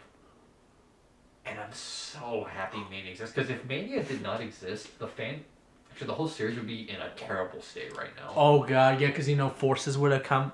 If they didn't put Mania, but they had Forces instead. Which was 4 years ago. Oh, God. I remember that game like it was yesterday. Yep. But because Mania happened, and then Mania Plus followed shortly after, people are they actually have hope, because if a Mania 2 comes out, it actually gives people reason to be hopeful for the series. Oh, yeah, but the thing is, they have to do only original levels in Mania 2. I feel like with Mania 2, original levels, but if they pick other levels, they should pick levels that aren't as well liked or known. Yeah. Like, hey, let's take Hilltop Zone from Sonic 2. But, we're going to make it even better. Oh, yeah. Or, I don't know, whatever they want to come up with, because I do agree. The one thing about Mania is that, kind of like Generations, it's great that it does so much nostalgia pandering, and it, really shows love. And it's good that it does nostalgia pandering while being a great game, so it can justify the nostalgia pandering. Yeah. But now that the nostalgia pandering is done, we're kind of saying the same thing we did after Generations. Generations that we said, we love Generations, great nostalgia trip. Now move on and do something else. That's new, and we would actually remember. Not just Forest Casino. Yeah. And then, that's kind of with Mania. It's like, we love what you did with Mania. But we love the original levels the most. Make more of that. Yes, if they make Mania 2, and they make it at least 80% original levels, I think that'll be fine. But if they don't, I think it's going to be... They'll still love the game, but that's going to be a bit of a points off for that game. It's going to be a huge issue. You can't play to the nostalgia after that. Yeah, no. Because, it's 10 years after Generations, I think... 10 years after Generations, that is another third of the whole lifespan of the series. You should not be nostalgia pandering for a third of the whole series. That's what Sega loves doing, though. He loves nostalgia pandering. I know, but right now they need original games. Also, I love how they reference Mean Bean Machine. Oh, with Chemical Plant? With the Chemical Plant boss just being a game of Puyo Puyo. With Eggman is really bad at Puyo Puyo. Horrendously bad. He's really bad at Puyo Puyo. It's not even funny. Sir, yes? Was this really the best idea? Shut up. I wanted to try. Why did we just kill Sonic when he gets into the tube? We can just, put the tube in and just, Gas him? Gas. Hey, sir, yeah? I think this Hitler guy had something going. Should we just not have it lead to a chamber close to No. We don't talk about that. We do not condone these things. Look, I get it. He was my great-grand cousin, but we do not go off. No. I would have went. It's one thing to actually do things, but when you actually hurt somebody, that's going too far. You said it, Doctor. Yeah, even we have standards. Yes. What if we just did anesthesia first? He's not technically hurt after that. I love how that's a real thing that happened in Sonic X. Well, I don't like the way you treated Chris and Cosmo. It's one thing to interrogate and torture them, but when you actually hurt somebody, that's going too far. The funny thing is that in terms of Sonic X, Eggman wasn't, at least in that series, he's the least out to actually hurt people. He's more out just to in the English dub. In the Japanese, ooh boy. Okay, yeah, in Japanese he's much different, but in English dub he's like, I'm gonna conquer the world. I don't really want to hurt too many people along the way. Except for, Sonic and, putting a water monster out in the world. Yeah, also, one little rant before I think we should end this. The fastest people aren't Sonic the Hedgehog. They are the people of Station Square. Of course. the was that the sewer tile is moving slightly? Everyone run! Everyone run! Everyone's supersonic racing. I want a super slow camera of that event. Like you just see the A slow-mo camera. You rattle. You see the whole city just collectively say Zawado, and they all just sprint out. Yeah. And Sonic X doesn't make any sense even more because, as it's happening, just everyone's like, get out to the buildings. It's a good thing that nobody died in this situation. It's a good thing these buildings are made for sudden oceans. Sudden tsunamis. We do live in California. Yep, that's probably why. It'd be horrible if an earthquake happened at this very moment, too. Oh, dear. Super laser piss! Meanwhile, Shadow wakes up early, is in the arch, just watching the whole thing. Huh. That's what he based me off? That thing is... Technically, he does wake up early if you're going by the 06 timeline, which technically doesn't exist, because, remember, Shadow's the one to seal Mephiles in that original time. Originally, he wasn't supposed to go back in time. That was a thing that they changed. So originally, Shadow just woke up at some point, left Prison Island, at some point Johnny just said, left Prison Island, heard that the food was delicious, and then sucked up Mephiles. That or Mephiles was like so confused, he just like... And then we went back for his beauty sleep. Because seriously, dude just leaves. It's like with Knuckles, but with the Master Emerald. Anyway, I feel like this is a good place to stop. Okay, that sounds good. Yeah, it's great to talk about just Sonic design. We can probably go into a bit more with Sonic just in general, but I feel like we've been going for a while, so I feel thank you, Saw, for joining me on this, and hopefully you can join me on maybe more episodes depending on what we talk about. I'd be more than happy to. Thank you for having me on this, Devon. No problem.